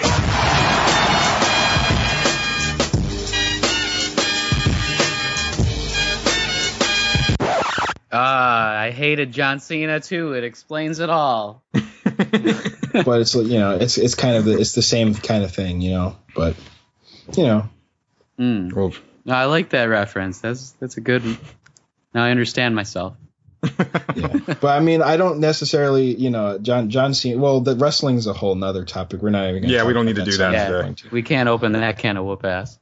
No, I've got a different can of whoop ass to open, and that's for Street Fighter V. Yes. Which we should really get into because the show is actually going longer than I expected it to be. Hey, Ken. What's up, Ryu? You know I think you're a fucking dick, right? Yeah. Well, I think we should settle this shit once and for all with a rap battle to the death. Okay. Do you think you can stop eating penis long enough to do that? Probably. All right, let's do this. Round 1. Rap. Fuck you, Ken, you're such a little fucking bitch. I'm gonna break your fucking spine in half and throw you in a ditch. Start up the fucking beat and drop the motherfucking bass so I can shoot a load of Hadouken all over your face. I'll break your glass jaw like it was made of fucking straw, man. Shredding you up for some bigger fapping with his claw hand. Cammy and Jolie don't think you're sexy at all. They're both coming home with me, one for each of my balls. Like a bonus round, call your ass is getting destroyed. My cock is more swollen than Zangief's thigh roll. Your dick's 3 inches hard, I'm working with a soft 10. So what you gotta motherfucking say to me, Ken? I really don't appreciate those things that you just said. I was raised to respect others, and sometimes words can be hurtful, and I just think that maybe, an apology is in order. I guess JD, I mean, you've played a lot of Street Fighter, so I'll let you start. I mean, I would like to say that I've probably played more Street Fighter than you. Yes, you definitely have, because I'm an 09er. Yeah. So I started playing Street Fighter when Street Fighter 4 came out. Yeah. Oh, really? I thought you were like hardcore. No, he is hardcore. I mean, I've been playing fighting games since I was a kid, but Street Fighter 4 was the first time I learned how to play a traditional fighter. Well, before that, it was just like Soul Calibur and Smash Brothers. Like Smash Brothers was my jam and I still play Smash Brothers, don't get me wrong, but Street Fighter 4 was where I was like, okay, I'm going to learn how to play this game.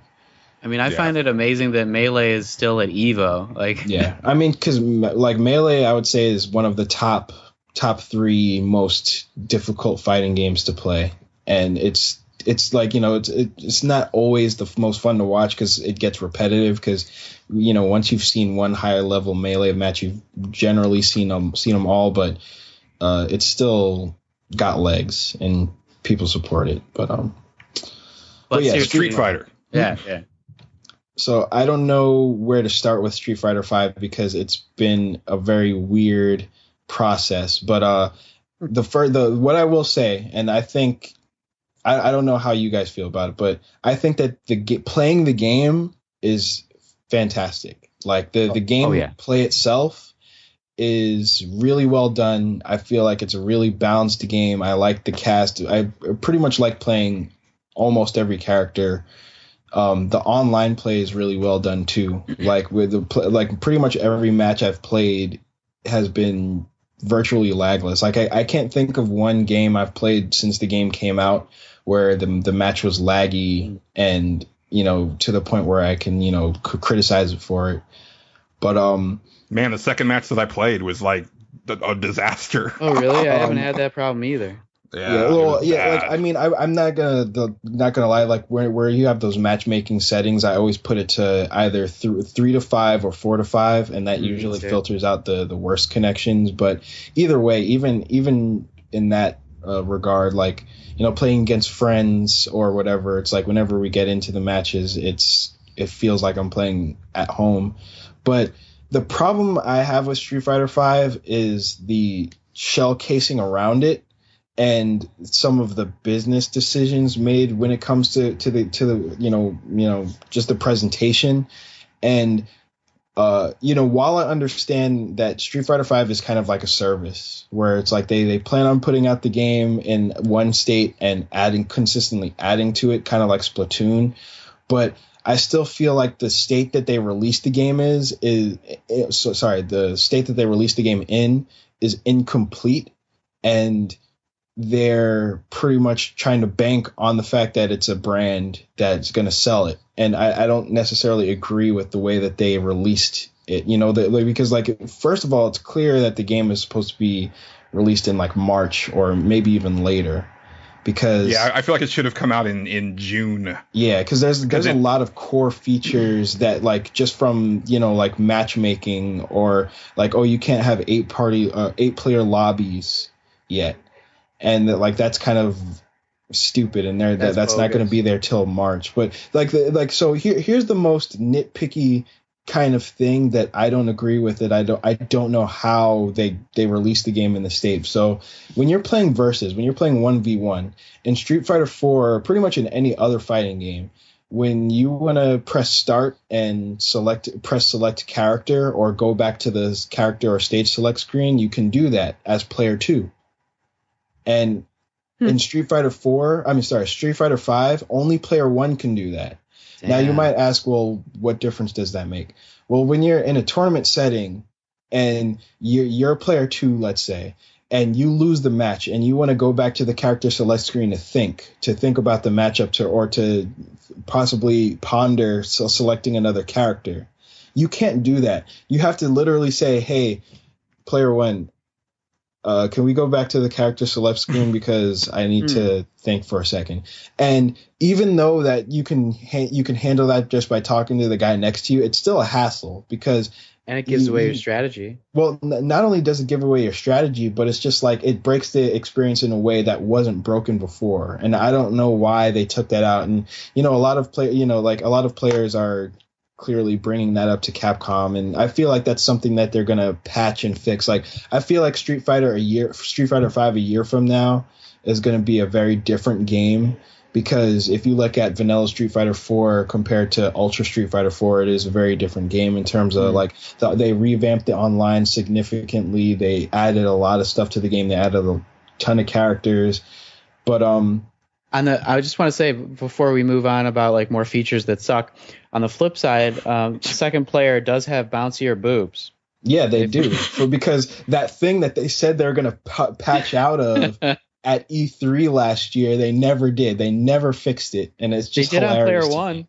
Yeah, well, but player 1 was never broken. Like player 1 never had the jiggly boobs thing, and I remember watching the E3 footage, and they were like, "Oh yeah, that's a glitch. We're gonna patch that out." Nope. Man, I played story mode with Chun-Li, and she had some jiggly ass boobs like in the game, like not even like the character select screen. But they're not that jiggly. They're more like Cammy player 2 jiggly. She's like the only girl who doesn't have jiggly boobs on player 2. Yeah. It's hilarious. It's like, are those things boobs or not? Those are just pecs. Anyway, but sorry about that. I always thought it was a glitch too. Like I bought that when they said that because, I mean, Street Fighter has always had a little bit of that, but not that dramatically. You know what I mean? Yeah, it was never dead or alive. Yeah, but there you go. When I saw like the producer, though, I was like, and I'm just thinking, if you look at an algorithm, it's like, you do this so that it moves this much and then it slows down. Because I mean, let's be honest, if they don't move at all, that also looks weird. At this day and age, because they're supposed to bounce. I mean, the thing is, it's clearly a bug, but here's how. Well, here's a little bit of QA insider for like just a smidge. So there's different tiers of bugs, right? And that bug with the jiggly boobs is probably a lower tiered bug. And yeah, that's a known shippable for sure. It's known, but it's shippable, and that's exactly why they left it, because there was probably a shit ton of other stuff that was broken with it that took priority, and it as you can see from the launch, like the online was a disaster for the first couple of days, and they fixed it, but it was really bad at first, but right. We've been focusing on the negative, but like what? Oh no, we're gonna continue. Yeah, and we will, because like there's still some stuff that I haven't brought up, like when it comes to like unlocking colors, I think is absolutely awful. They did that in the last one too. I think that's like it's sort of like, what else can you make as a sign of like you're awesome? Like that you could first see when you play somebody online. Like when I see somebody who's a certain color of Ryu or something, like I'm like, oh dang, I know that you were able to make it through 50 stages of survival mode. But the thing is, beating 50 stages of survival doesn't necessarily mean you're good at the game. It just means that you grinded for X amount of hours. Like for me, like a sign of a good player online is your rank. So if I'm currently a super bronze, and if I'm fighting a guy who's diamond or hero rank or something, I'm like, oh, that guy's a beast.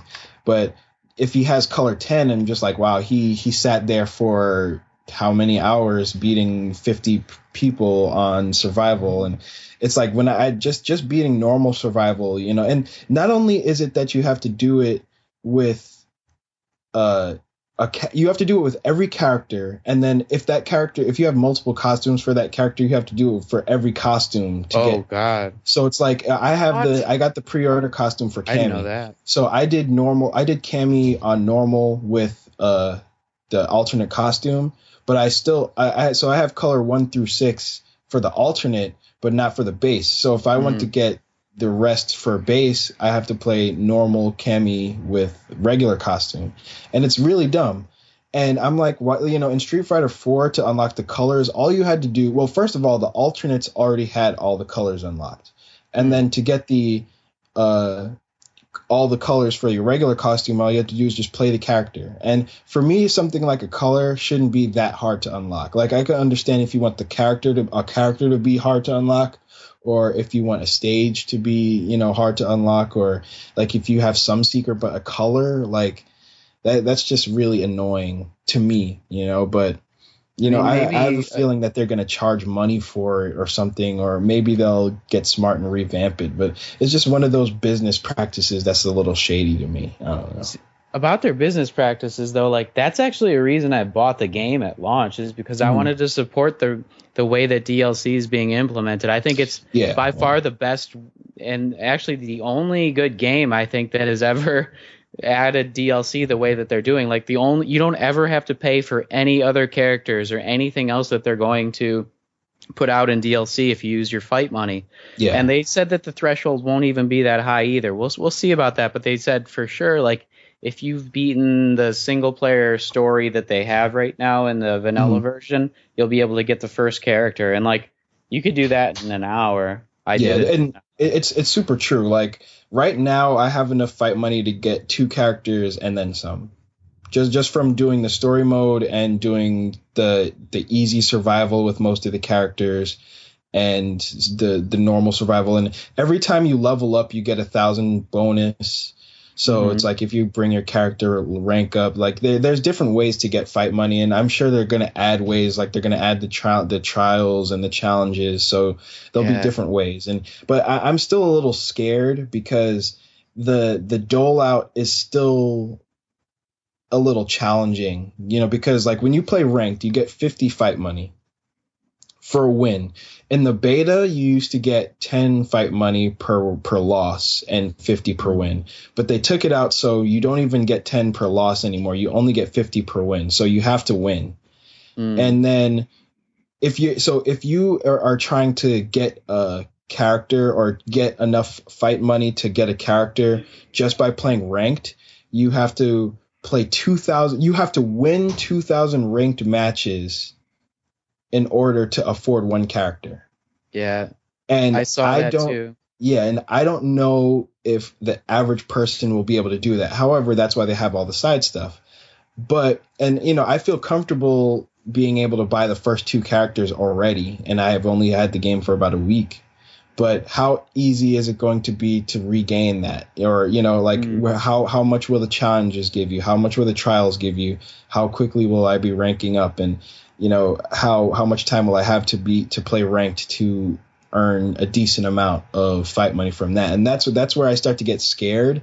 But I'm gonna wait and see how that is, over the course of the next couple months, see how they approach the dole out of content and stuff like that. But the fight money online, you barely get anything, and I can't even win online. Like I win 1 and then I lose 3 in a row or something like that. Yeah. Because like I'm not nearly as hardcore as either of you guys are, like Julian and JD. But like I like to play it. The problem is like I'll play one guy who's also got like less than 500 LP or something like that, and then I'll play a guy who's like almost at 1,000 or something, and or just like even in Bronze League at all. I've gotten so many people to level up to Bronze League because I can't even. Yeah.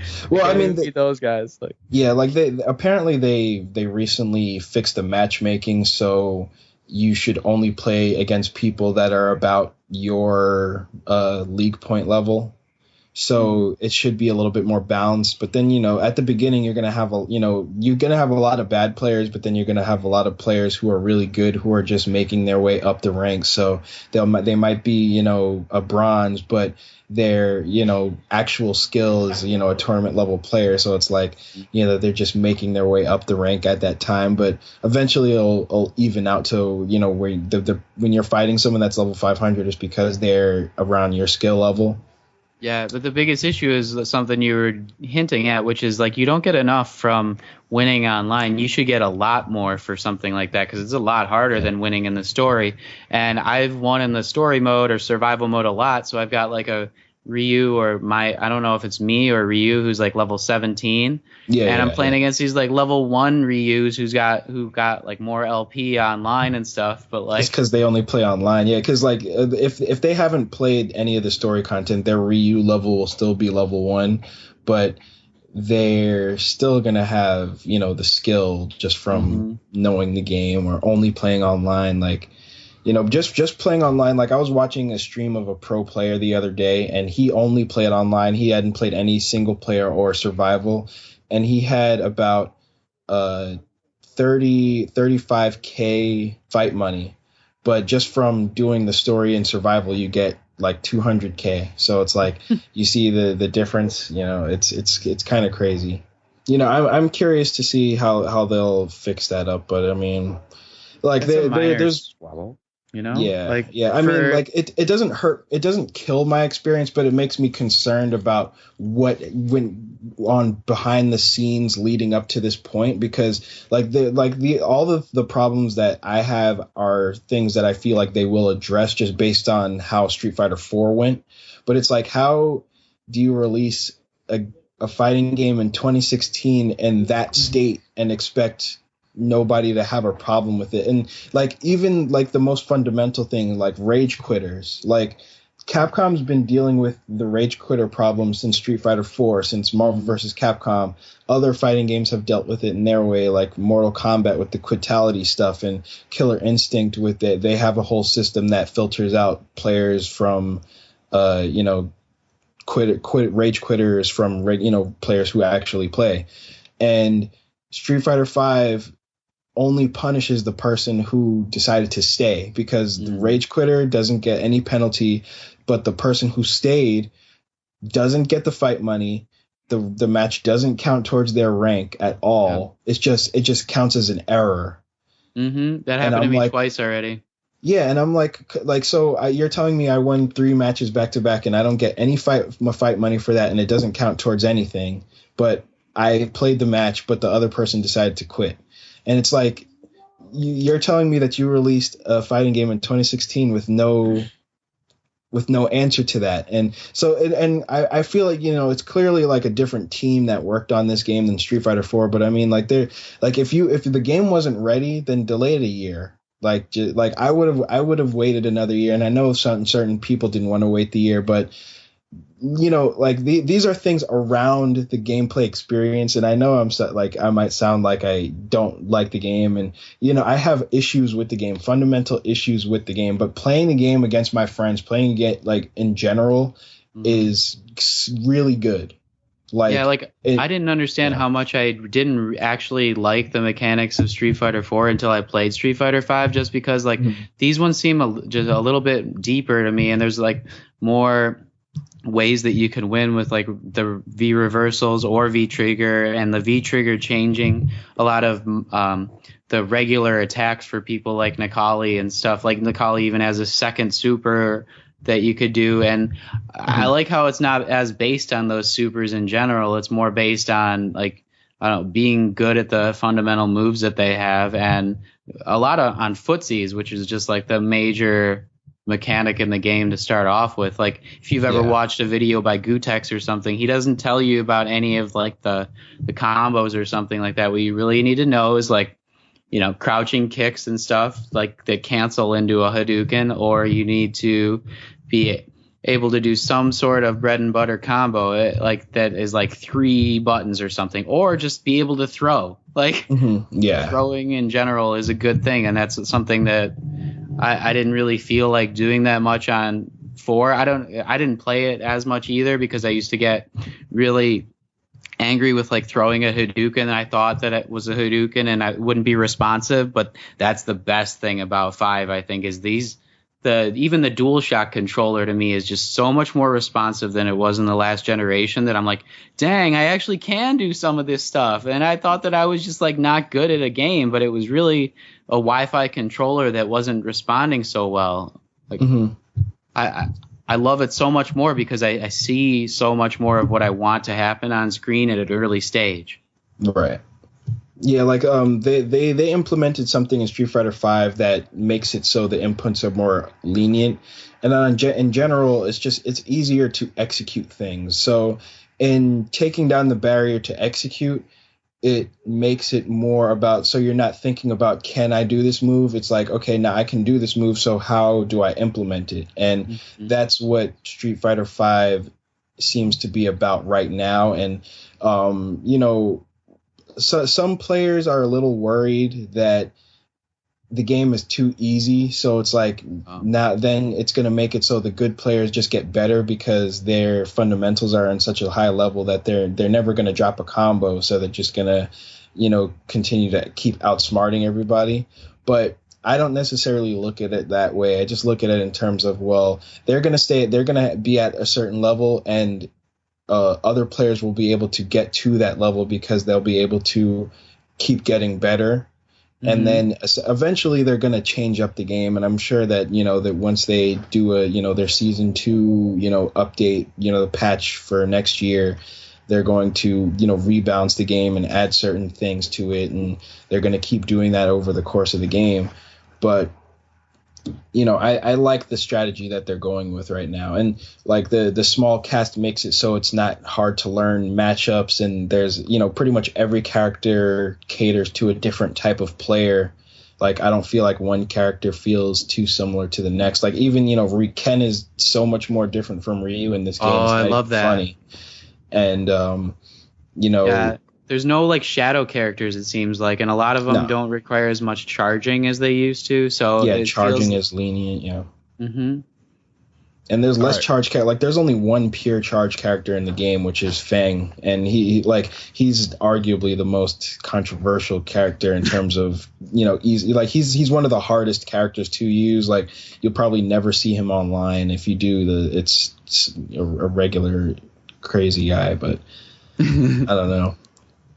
Well, Angelo is going to bow out a little early because he's been dealing with a hellish schedule, and that means he's not going to hear me spit hot fire on this game. Yeah. I was seriously been charging your Hadouken. But Angelo, where can they find you on the Twitter? So I am at a roguish ham on Twitter. Yes. And I did thank you for being here. Game. What's that? What's that? I did pick up a Street Fighter game, though. Really? Yeah. Which one? Street Fighter 2010. Oh, Street my Fighter gosh, 2010. no. Which, by the way, says the final fight. So I don't know what game you guys are playing, but it's not real Street Fighter because this is the last one. We're past 2010, guys. That is true. So. Wow. That's a wonderful way to exit the podcast, Angelo. Thank you. All right. I watched a Sorry stream about of that. that. I will talk to you guys later. Mm-hmm. All right, man. Take it easy. Right. Bye. I saw a stream of that game the other day, and I forgot it existed. But yeah. Yeah. It's not a bad NES action game. It's not great. It's tough to control because I think they wanted to do way more than you could with that gamepad. And Capcom brought their A game when it came to the music for sure, but I mean it's also Capcom. They like owned the NES sound chip, man. Yeah. So, but yeah, we could talk about that game some other time. All right, man. All right. Good night, Angelo. Laters. I'll see you later. I'm curious to see what, like, I don't know if you picked up Street Fighter V yet, Julian, but I pre-ordered it, so I've had it since it came out. Okay, so I'm curious to see like what your thoughts on it, because like clearly like most people have been ripping it a new one, and I've even been vocal about my issues with the game, but I don't know. You haven't really though, like with it, you neither of you have. Like you've talked around like the most glaring thing, which is the fact that they released half of a game with a quarter of the features for $60. I kind of feel like we did talk about that a little bit, like, but no, you didn't. I mean, the arcade mode thing is the one that a lot of people argue about, and 16 characters. Well, the 16 character thing is not a bad thing to me, and I'll let you explain, but I'll just provide a rebuttal when you finish. And this is coming from a person who is a stalwart Capcom defender. Mm-hmm. Like, I've been there to like give them benefit of the doubt for everything. You know, Mega Man Legends 3 gets canceled. You know, maybe it was a bad game. You know, that's not on them. Asura's Wrath has like a true ending that's DLC. You got a full experience without the DLC. You take it or leave it. It was a great game besides. They released Ultra Street Fighter 4. Well, Super Street Fighter 4 was great too, and you can stick with that. Like, you don't have to upgrade if you don't want to. Mm-hmm. But Street Fighter 4 Vanilla, which you brought up, 25 characters, plus like, a full, albeit like even at the time, like limited set of options. But then if you just compare like Mortal Kombat X, which just came out recently, 24 characters, plus a full plethora of crap to do, and, this isn't like a weird thing. Like, as a fighting game fan, I have come to expect like a fully featured set of options for my home games since frickin' Soul Edge on the PS1. Mm-hmm. Back then, Namco used to like basically make the games better than the arcade version by giving you tons of things to do that you could take or leave, but they had extra characters. They had, like Soul Edge had like the Edge Master mode where you got like, I think like 8 new weapons for each character if you played all the way through with everybody. Yeah. Which drastically changed the way you played the game with your friends. All the Tekken games had like all these great modes. Smash Brothers even. Yeah, I mean all this stuff. But did you really play those modes? Like for me, I was like, yes. I didn't ever care about the first person or the first player mode in Tekken. I always thought it was like haphazardly thrown together with like just a bunch of rail hallways that I had to fight dummy villains in until I got to like one fight or something like that, and it would control differently because it was all 3D in a way that was so weird to me. But like for like Street Fighter, it was like I was never even thinking about playing the storyline that much. And when they said that they were going to release it later on as like downloadable content for free, I was like, oh, fine. It's like a month. I was not even going to play that the first month anyway. I don't know. Well, you're talking. The thing is that there's options. Yeah. Sure, you're not interested in that. I am. Mm-hmm. See, when I get a new fighting game, like the first thing that I do, like I'm not one of these guys. Like JD is a guy who like spends time in the lab. He's going to spend hours in the training mode. I don't do that. I'm not one of those guys who's like the whole concept of like maining was like not a thing when I was growing up. And you got to in Street Fighter V because that's the only way you can get into a battle online. I'm getting to that too. Oh, that's yeah. So for me, I mean, I'll spend time in the training mode, to get like my sea legs. But when I get a new fighting game, I check my options, do my thing, check my buttons, go into the arcade mode, get a feel for a character, play some of the other modes, try some stuff out. And then, I mean, because especially, I mean, online wasn't a thing until like Street Fighter 4 for me, because before then it was only playing like, I mean, well, I'm a loner, so it's usually playing by myself. Or if my cousin would come over, I would play 2 players. That was the only time that I ever played competitive like fighting games if I wasn't at the arcade, because that's the only option I had. Mm-hmm. So yeah, those modes are very important to me. That's how I get a feel for the game. That's how I get a feel for the characters. So with that stuff being gone, because the story mode that is there, it's 1-round matches. And it's against like brain dead AI. Easy. Yeah, like they don't even move. Survival mode is a little bit better, but again, it's 1-round matches. So there's that. And then there's the fact that, like you said, Patrick, like, this I played the beta when I could, which was not much because the beta was on fire for me. But, when they had that thing where it's like, oh, well, you have to pick your main and then that's who you play whenever you get into a fight. I was like, that's got to be a beta thing, because that's the stupidest thing I've ever heard. Mm-hmm. Yeah, I thought that was a beta thing too. And the fact that that's what they went with, it boggles my mind. It's like, and I can understand on one level where whoever was in charge was like, okay, well, this will help the speed at which you get into games, because you get to skip the character selection process and the stage selection process. It warps you into a game. You get in your game, you get out. But it still has the worst load times I think I've ever seen for a fighting game. It's just it's so backwards, because I'm like getting into a ranked match in Street Fighter 4 wasn't necessarily that hard. It's just like you search for ranked, and you go by, you can select whether you want to rank with, fight with somebody at your level or better than you, or you don't care. And then after that, you select the person you're trying to fight, or you can create a lobby and have somebody join your ranked lobby. You fight against that person. You go to the select screen. It's not that hard. But here, you only get, well, as of right now, you only get ranked with people that are around your skill level.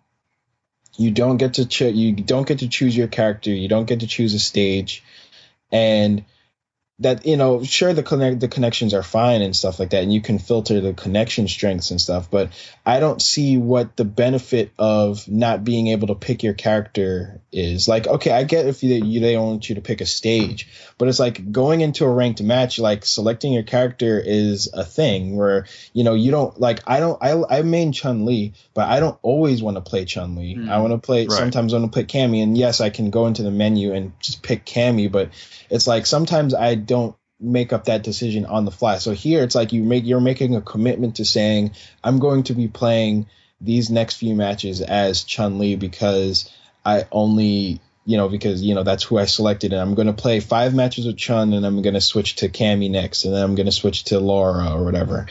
And it's a minute thing, but it's also something that for me is unnecessary. Like, I don't see who made that decision and who let that get out into the final product to where it's like, I don't know what benefit this has over the old formula, because the old formula wasn't broken by any means. Yeah, and that's my thing is that, and I've seen this with other games this generation, but it's this weird thing of don't fix what's not broken.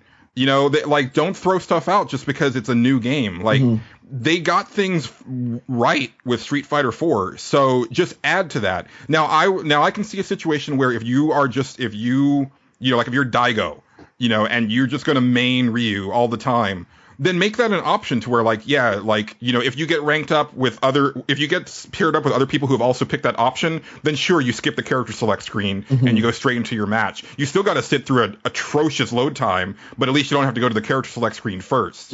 But, for someone like me, not that it matters on this one because I hate the roster, but, in Street Fighter IV, my favorite was Blanca. I would play most of my ranked matches with Blanca, but I was playing on a fight pad. I get tired after about 3 matches playing charge characters because I'm charging all the time. It wears down my thumb. So I want to mix it up. I'm going to switch to Ryu. I'm going to switch to Juri. I'm going to mix it up. Not giving me that option is ridiculous. And I wonder, honestly, how many matches did some people play before they realized, I have to go into this option to set a different character that I get matched up with. And even when you go to casual mode, it's still the same thing. It's like the only game online game type where you can turn on the option for character select is Battle Lounge, which is like their lobby system. And on there, there's a literal option that says character select on, and I always turn it on because, like, if I'm playing against other people, I just want to turn on that option so I can play. I don't know. It's a weird thing that doesn't make much sense to me. That's something that I didn't realize was going to be an issue for me until I started playing more matches. I didn't realize that till about 5 matches in, because I would have just been Ryu from the beginning anyway, because like Gutek says, if you're even thinking about being another character because he's cool and you want to be different, then you need to be Ryu. Yeah. But I'm already getting the hang of him in a way where I'd rather play as other people while I'm online, like Nikali. I want to switch between the two of them. Like, he's my favorite character probably that's been introduced since Adon and Alpha 3 or whatever it was. First, I can't even be him. The 16 character thing that you were talking about, Julian, is like, I totally understand that, but I actually felt more of an issue with Street Fighter IV's character selection, because even though there were more characters, I felt like less of them had unique skill sets that I needed to learn or play as, because they were all shadow characters of each other. There's Ryu, Ken, Goken, I'm not even sure who else. They're all the same. I mean, well, the thing is with Street Fighter IV's roster, it started on I would say medium, a good level, and it only expanded to become a huge level. And I wouldn't necessarily say Street Fighter IV had shadows, because I guess Ryu and Ken were closer in Street Fighter IV than they are in 5, but Vanilla Street Fighter 4, I mean, it was they added more of those Shotokan characters as the series went on. Vanilla Street Fighter 4, it was Ken, Ryu, and Akuma. And Goken. But and then Goken is like so different. He's like super different anyway. Like he's nothing. Yeah, Goken is out of the Shoto characters, he's the most different because like his moveset is completely different and he operates in a different way. But that's kind of besides the point. But either way, Street Fighter 4 expanded on its roster, like had a decent roster and expanded on that. And here, the 16 initially, like when I heard it was going to be 16, I was concerned. But the thing about a smaller roster is it allows for balance and it allows for easier, like it's easier to grasp. And I didn't realize this until Killer Instinct, actually. Killer Instinct is what warmed me on the idea of a small roster first. And but Killer Instinct was also free to play. Yes, it was. But like it was, and even if it wasn't free to play when you first buy it, it's $20. Yeah. But see, on the flip side, this is free to DLC. Free, well, kind of. to DLC stuff that should have been in the main game. But go ahead. But either way, it's like, so with Killer Instinct, it's like the small roster size allowed for you have to get used to pretty much those first initial eight characters, and then which eventually became, now the roster is way bigger. But you get used to a small cast, and then you get used to those matchups, and then you expand on that, right? And here, I feel like it's the same thing where the 16 characters are all very unique in a lot of ways. And then you are pretty much saying, okay, well, there's a different character for many different types of play styles. And then you get used to those play styles, and then you get used to those matchups within those 16 characters. So by the time they do add Alex, by the time they do eventually get to Julian at the end, and eventually next year when they get to everybody else that they add, because they're going to be adding characters every year. Like by the end of like by the end of Street Fighter 5, like like if you look at the character select screen in Street Fighter 5, you'll see like the 2 rows. By the end of Street Fighter 5, I expect there to be 5 rows, like 4 or 5 rows of characters. Yes. Yeah, eventually most of the cast will be in there. That's the great thing about like Street Fighter 5 and why I bought it right away is because I know that I'm going to have all those characters in the same game. I know you said that it wasn't that big of a deal and you glossed over it, Julian, but for me, that's honestly why I stopped playing the fighting game last generation. Like I didn't want to buy another version at full price or $40 even. And this version I didn't even buy for $30.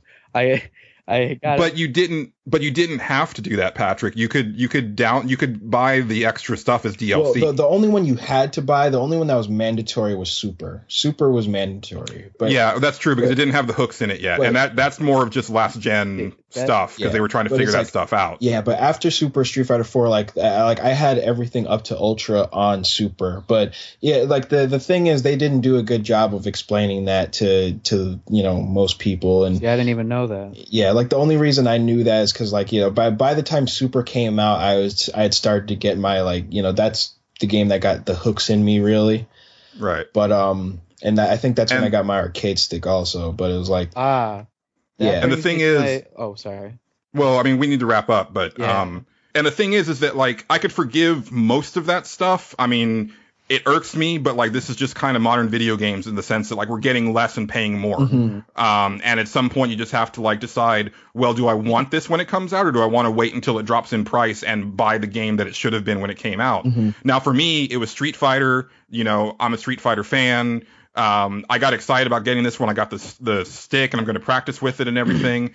And I could forgive a lot of this stuff if I liked the game, but I don't really like the game that much, guys. And this is a very personal thing to Julian. So, and I'm going to say right here, the game is good. Okay. The game is fine.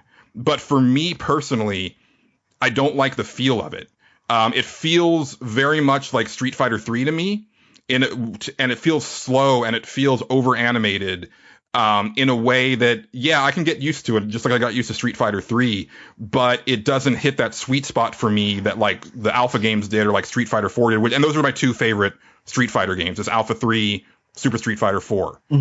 But even on top of that, and don't get me wrong, I'm starting to get used to that already. I played about an hour of it before we started recording, played some matches online, started to get a feel for the timing and everything. Don't like it. I can deal with it.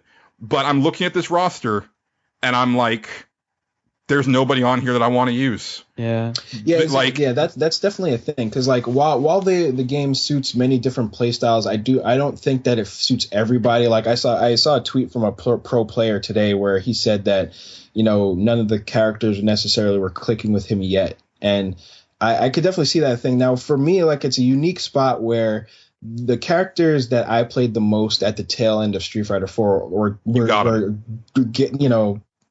guaranteed Chun-Li and Cammy. Those are my mains. And then the fact that I really like Laura, the fact that I really like Armika, the fact that I really ended up liking Nikali, I didn't expect that, but like the fact that there's a lot of characters that I like just was a coincidence. Like, you lucked out. I did not. Like, and like for me, it's valid, like super valid. Yeah, it's like, you know, historically, like, so in Street Fighter 2, my favorite character was Ken. Mm-hmm. Well, he's in this game, but he's completely different than what I'm used to. And that's another weird thing is, like, you know, I'm all for adding to characters. I'm all for changing up properties of moves. Mm-hmm. But when you take a character and then completely change the way, like, they control, like, I don't know why you do that. Like, Karen, I was super excited to have Karen back. She's one of my favorite Alpha 3 characters. She plays nothing like Karen in Alpha 3. Her moves really are completely different. I'm sure she is, but with her yet.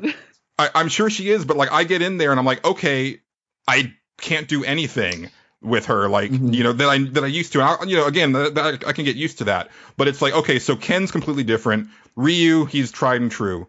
The new characters, like, I love the look of like Rashid and Laura. I hate Nikali. I hate Fang, but like I'm not going to use any of them. I would probably try Laura, but like I'm not inclined to practice with them. Oh man. Never liked Rainbow Mika. I'd rather have Guile than Charlie. Well, he's coming soon. I was surprised that Guile would not be in any vanilla version of any Street Fighter. Yeah. Well, he wasn't and then that at all. Really? That's true. Yeah, you had Remy. Street Fighter 3 pretty much wiped the slate clean, and the only returning characters at the end, there was only 4. It was Ryu, Akuma, Ken, and Chun-Li by Third Strike. In their original Street Fighter 3, it was only Ryu and Ken. Wow. And they only added Ken late. Like initially, it was only Ryu, I think, or but it was weird. Street Fighter 3 was a weird thing. Yeah, I didn't play any of the 3s, so I don't really know much about that at all. Like I played 2, then skipped almost like right to 4. I played Alpha for a bit, but like that was just because it was a downloadable thing on PS3. But I don't know. So specifically for me, it's like it's rough because the characters that I love like aren't there, or they're so different from what I loved about them that they're no longer the character that I loved. So, you know, I'm kind of shit out of luck. I mean, Ryu feels good, and I guess I'm going to end up using him because that's kind of what I've got. I mean, the thing is, what I would implore is like just keep it a little bit open, because I would practice if there was an arcade mode. Well, yeah, I know what you mean, but I just mean in terms of like, once you get used to the way that the system is, like, because I would compare Street Fighter V's gameplay to a hybrid of Super Turbo and Street Fighter 4, where it's really you knowing you're such a big 3 fan, you don't see like all of the 3 influences. Yeah, no, there's a lot of 3. Trust me, Chun-Li is very much a little too much 3 for me. She's very much Third Strike. Like there's a little bit of each, but I just mean in terms of the way that the combos feel, like, because they don't really feel like 3 to me all like completely. Well, cause I feel like 3 is a lot harder to play. Like, and there's stuff in this game and that's another thing, and I know we need to go, but like, and I'm planning a special on Pixelbit about this subject, but I'm a Street Fighter veteran, guys. Like, I've been playing this game for 25 years. Okay, so I'm not coming from a place of ignorance. Oh no, you're obviously the one who has the biggest weight to their opinion out of all of us, and I'm the least, but no, that's not what I'm saying. What I'm saying is that I know how to play Street Fighter. But there's been a whole language of Street Fighter that has like come up, like, that I was not aware of. Like when JD gets really deep, and I'm glad he didn't do it this episode, but like when he can get really deep into Street Fighter, I don't know what he's talking about. Like, I bought this collector's edition of the Street Fighter V strategy guide, and the glossary is like Greek, and it's like these are terms that like I have never used to describe a fighting game. Yeah, because they got FGC guys to write that book, so it's like like I'm glad they put the glossary in there. But like I saw a review of the guide, and they get really deep. Like there's stuff in there that I don't know about, and I know a little bit, but like they get really deep into the nitty gritty of like FGC terminology, and it's a little overwhelming. And so that's the thing is that, you know, and fighting games by and large have been bad about this, but Street Fighter V, I think in particular, is really bad about it in the sense that there's new systems, there's new moves, there's new ways to do combos. I have no idea how to do them. Mm-hmm. There's nothing in the game that helps me with it. Yeah. Like the V trigger stuff, like awful. Like and that's the thing is that like Street Fighter 4, when it came out, it was like a simplified. It like brought it back down to like simple, and there were layers to it, you know. But like at its base, it was easy to pick up and play. And even then, I felt like eventually, like once you got to Ultra Street Fighter 4, like they had layered on so much by that point that it was just too much to deal with. I think Street Fighter V is that way just out of the gate, where it's like the stuff that they added, I have no idea how it works, and there's nothing in the game that helps me with that. Yeah. Mm-hmm. And there's no instruction manual, so I don't even know like what the stuff means. Well, and that's the thing is that fighting games, if they want to grow the audience, and that's what Street Fighter V purports to want to do, like you said, JD, with like making the inputs a little bit more forgiving, mm-hmm. they need to like have something in there to help you. Like even a veteran like me, I need some help like learning what the new systems are, because like I fought a guy with Ryu today that was doing these combos that were like Mortal Kombat style, where it was just like punch punch kick kick, and I'm like, wait, that's never been a Street Fighter thing. What just happened to me? Well, yeah, it's weird because like I still feel like Street Fighter V right now is a lot easier to grasp than 4, because 4, once you get into disagree. it, it gets super complex. And even in the vanilla version of 4, because like the way that the focus attack system worked, but the focus attack was universal. Universal. That's the thing. Is like the V stuff is like totally different. It's like I don't know what this does for this guy. Exactly. So like I realized this because like one of my coworkers just bought the game, and you know he's kind of returning to Street Fighter, and I was explaining to him how, you know, well, Ryu, when he does V trigger, he gets these electrical powers, and it makes his Shoryuken stronger and his Hadouken stronger, and you can charge them. And it's like, to me, it's you know, something that I've been researching since the game came out. But it's like, to the average person, there's nothing in the game that explains those things. Like that, the tutorial at the beginning, it tells you how to activate V trigger, but it doesn't tell you anything else. And it expects you to go into training mode. And it expects you to automatically want to take on that mindset of the FGC person. And and I keep comparing to Killer Instinct, because Killer Instinct is a very underrated current gen fighting game that I wish more people would play. But that game in its free to play version has a tutorial that doesn't necessarily go over every character's unique abilities, because the V system is actually a very inspired by Killer Instinct mode, which I would argue. But their tutorial in Killer Instinct goes through everything that you would want a fighting game in current day to do, where it goes over the super basics of walking forward and how to execute a Hadouken, to normals and links, and it even goes over like option selects at certain points, and that's once you get deep into the tutorial. But the thing is, it's a tutorial that's there in its free to play version, right? You know what I'm saying? And whereas Street Fighter V is like, it has a really robust tutorial, training mode, but it doesn't teach you how to do anything. And it's like, and if you're coming from like novice, like you don't even know what options to set in that thing. Exactly. And it's like, even though it's easy to play, it's still not easy if you don't know what is there or what you're trying to do. And it's like I said, it's like there's a lot of game design oversights that I don't understand how they made those oversights. And it's clearly because they're focusing on the fighting game community. They're focusing on getting the game out before the tournament season starts. And it's a weird oversight to make, especially for a game that you want to be more accessible. But I don't blame you for being turned off by this game, because like for like pretty much all the complaints you have, I also have with the game. It's just I'm coming at it from I was researching the game extensively and watching videos for months, and I played in all the betas, and like when the game came out, I knew how to play the game.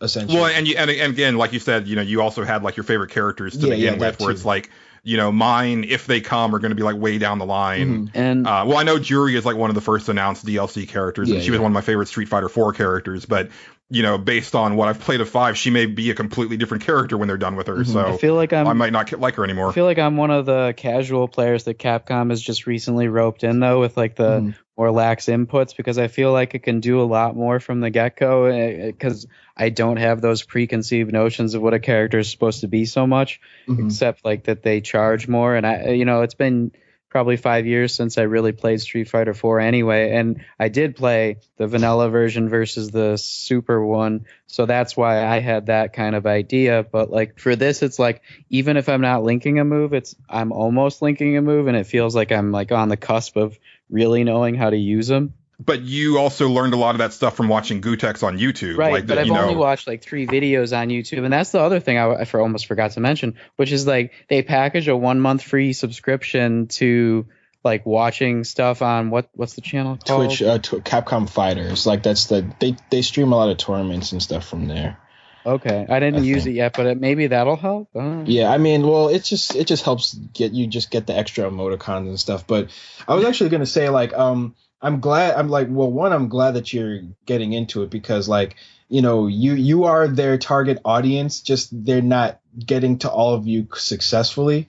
But one of the things that I feel about you as a player is that like, and just something I've noticed from listening to the podcast and, just, knowing you in general, is that you're kind of competitive, and you like the player versus player or player with a player experience in general.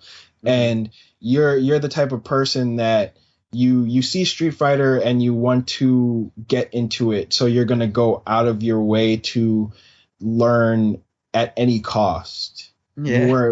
And I don't mean that in such a dire way, but I mean in terms of like you wouldn't mind going online and watching a video from Gutex, and and that's a good way to get to learn fighting games, and that's kind of how I learned fighting games as a 09er, and that's good, but they shouldn't expect every player to be like you, where you like, because like there's going to be a lot of, and even returning Street Fighter players, it's like there's a lot of returning Street Fighter players who just want to play the arcade modes, and and that's it. Like if I bought Mortal Kombat X and I couldn't play through that story mode, I would be pissed off, because Mortal Kombat X is a really great game, but I couldn't get into it competitively. But I enjoyed playing the story mode. I enjoyed playing the survivals a few times. I tried to learn it online a little bit, but like if I bought Mortal Kombat X and couldn't play that story mode and couldn't play whatever I did play of it, I would be mad. And it's kind of that thing where, I don't blame you, for having those issues. I didn't even realize that was happening, because I was watching a couple of those videos before Street Fighter came out, because I was so hyped about it. But that was actually what I was thinking about next. Like, I'm going to get one of those Mad Cat sticks, which is something that really can't get to me, and apparently won't for a month and a half, even though I pre-ordered it like half a month ago. Yeah, they a lot of people did fast. Though. Yeah. I'm like, maybe I will even cancel it, because I don't know if I like will A, be playing it as much a couple months from now, and like B, want to support that. Like, but the fact that Street Fighter didn't get to me one day, like it got to me one day later, gave me $10 off on Amazon, so I've only paid $30 for that game, and maybe that also made me feel better about it. But in general, I'm like, where do I go from Street Fighter? As JD shows us the Chun-Li fighter stick in our video feed, which nobody could see, but like, yeah, that's something that I really wanted. I'm getting the Ryu version, which has like a touchpad on it that I'm really happy about. But I mean, I would say get it. Well, if you're interested in learning a fight stick, you might as well just get it, because Street Fighter is not the only fighting game that exists. King of Fighters is coming out soon. Tekken is coming out soon. There's probably going to be, there's already Guilty Gear out, and there's going to be other fighters coming down the line. So, who knows? Hopefully one day they get the rights to make another Marvel vs. Capcom, which they probably won't, but either way. And I gotta clarify, because like Street Fighter is like the one thing where I do get competitive. Like, you're talking to a guy who spent hours upon hours memorizing like Game Pro strategies, like when that's all that we had. But at the same time, like, the game has changed so much, and I learned by doing. But, you know, here's like so much stuff has changed, and it's like, well, I don't even know what these systems are. And yeah, sure, I can go to YouTube, and I'll probably have to. But my point, and this is going to be the crux of my editorial, is like, that should be in the game. No, I totally agree with you. Like, it especially in a game this bare bones, you would think that they could just put in a mode saying, hey, like, when there's going to be trial mode, like the trial mode comes out next month, right? Yeah. But you would think that it would be imperative to have a mode packaged in saying, hey, like, this is a V trigger. This is how you should activate it. This is the application for this character, because every character's V trigger is so fundamentally different. And like, you know, you want to use Nash's V trigger in a completely different way than Chun-Li's. So it's weird, but. Yeah. But you're so right, and that's what makes everybody unique, and I love it. Yeah. I mean, trust me, I'm going to keep playing it, but, you know. And we'll keep playing it, too, and we'll definitely check in as we go on. But that's going to be it for this episode. Real quick before we go, next episode, Patrick had a really good idea, and we want to announce it here so that you have time to do the homework before our next episode. We're going to be doing like a little like movie cast of Atari Game Over, which is a really excellent documentary about the excavation of the Atari landfill. You can find it on Netflix. You can find it other places. Definitely give it a watch, and then join us next time for that.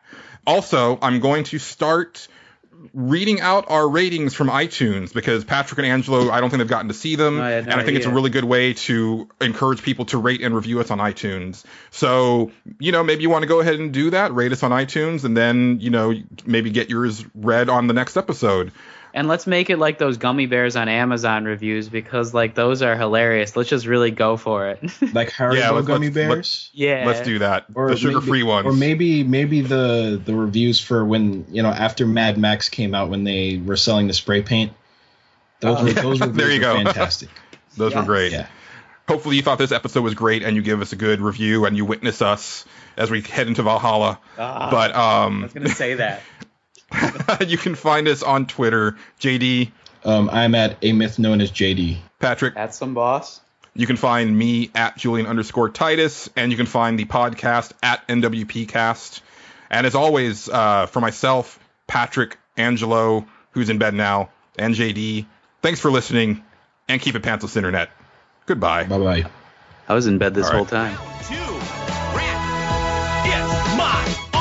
You're gonna want a position, only morticians are the one to help your future conditions. Cause we whooping on your asses at time on a tradition. So now I'll do it even faster in the turbo edition.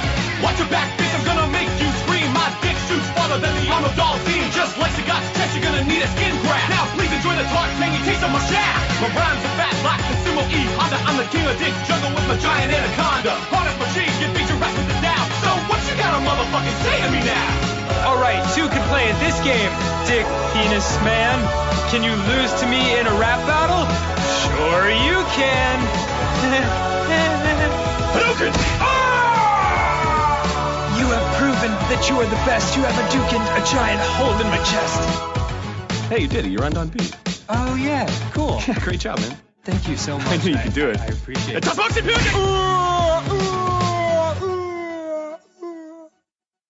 My scrotums.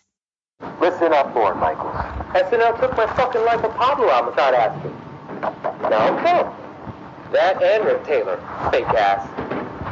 I'm gonna break the motherfucking internet.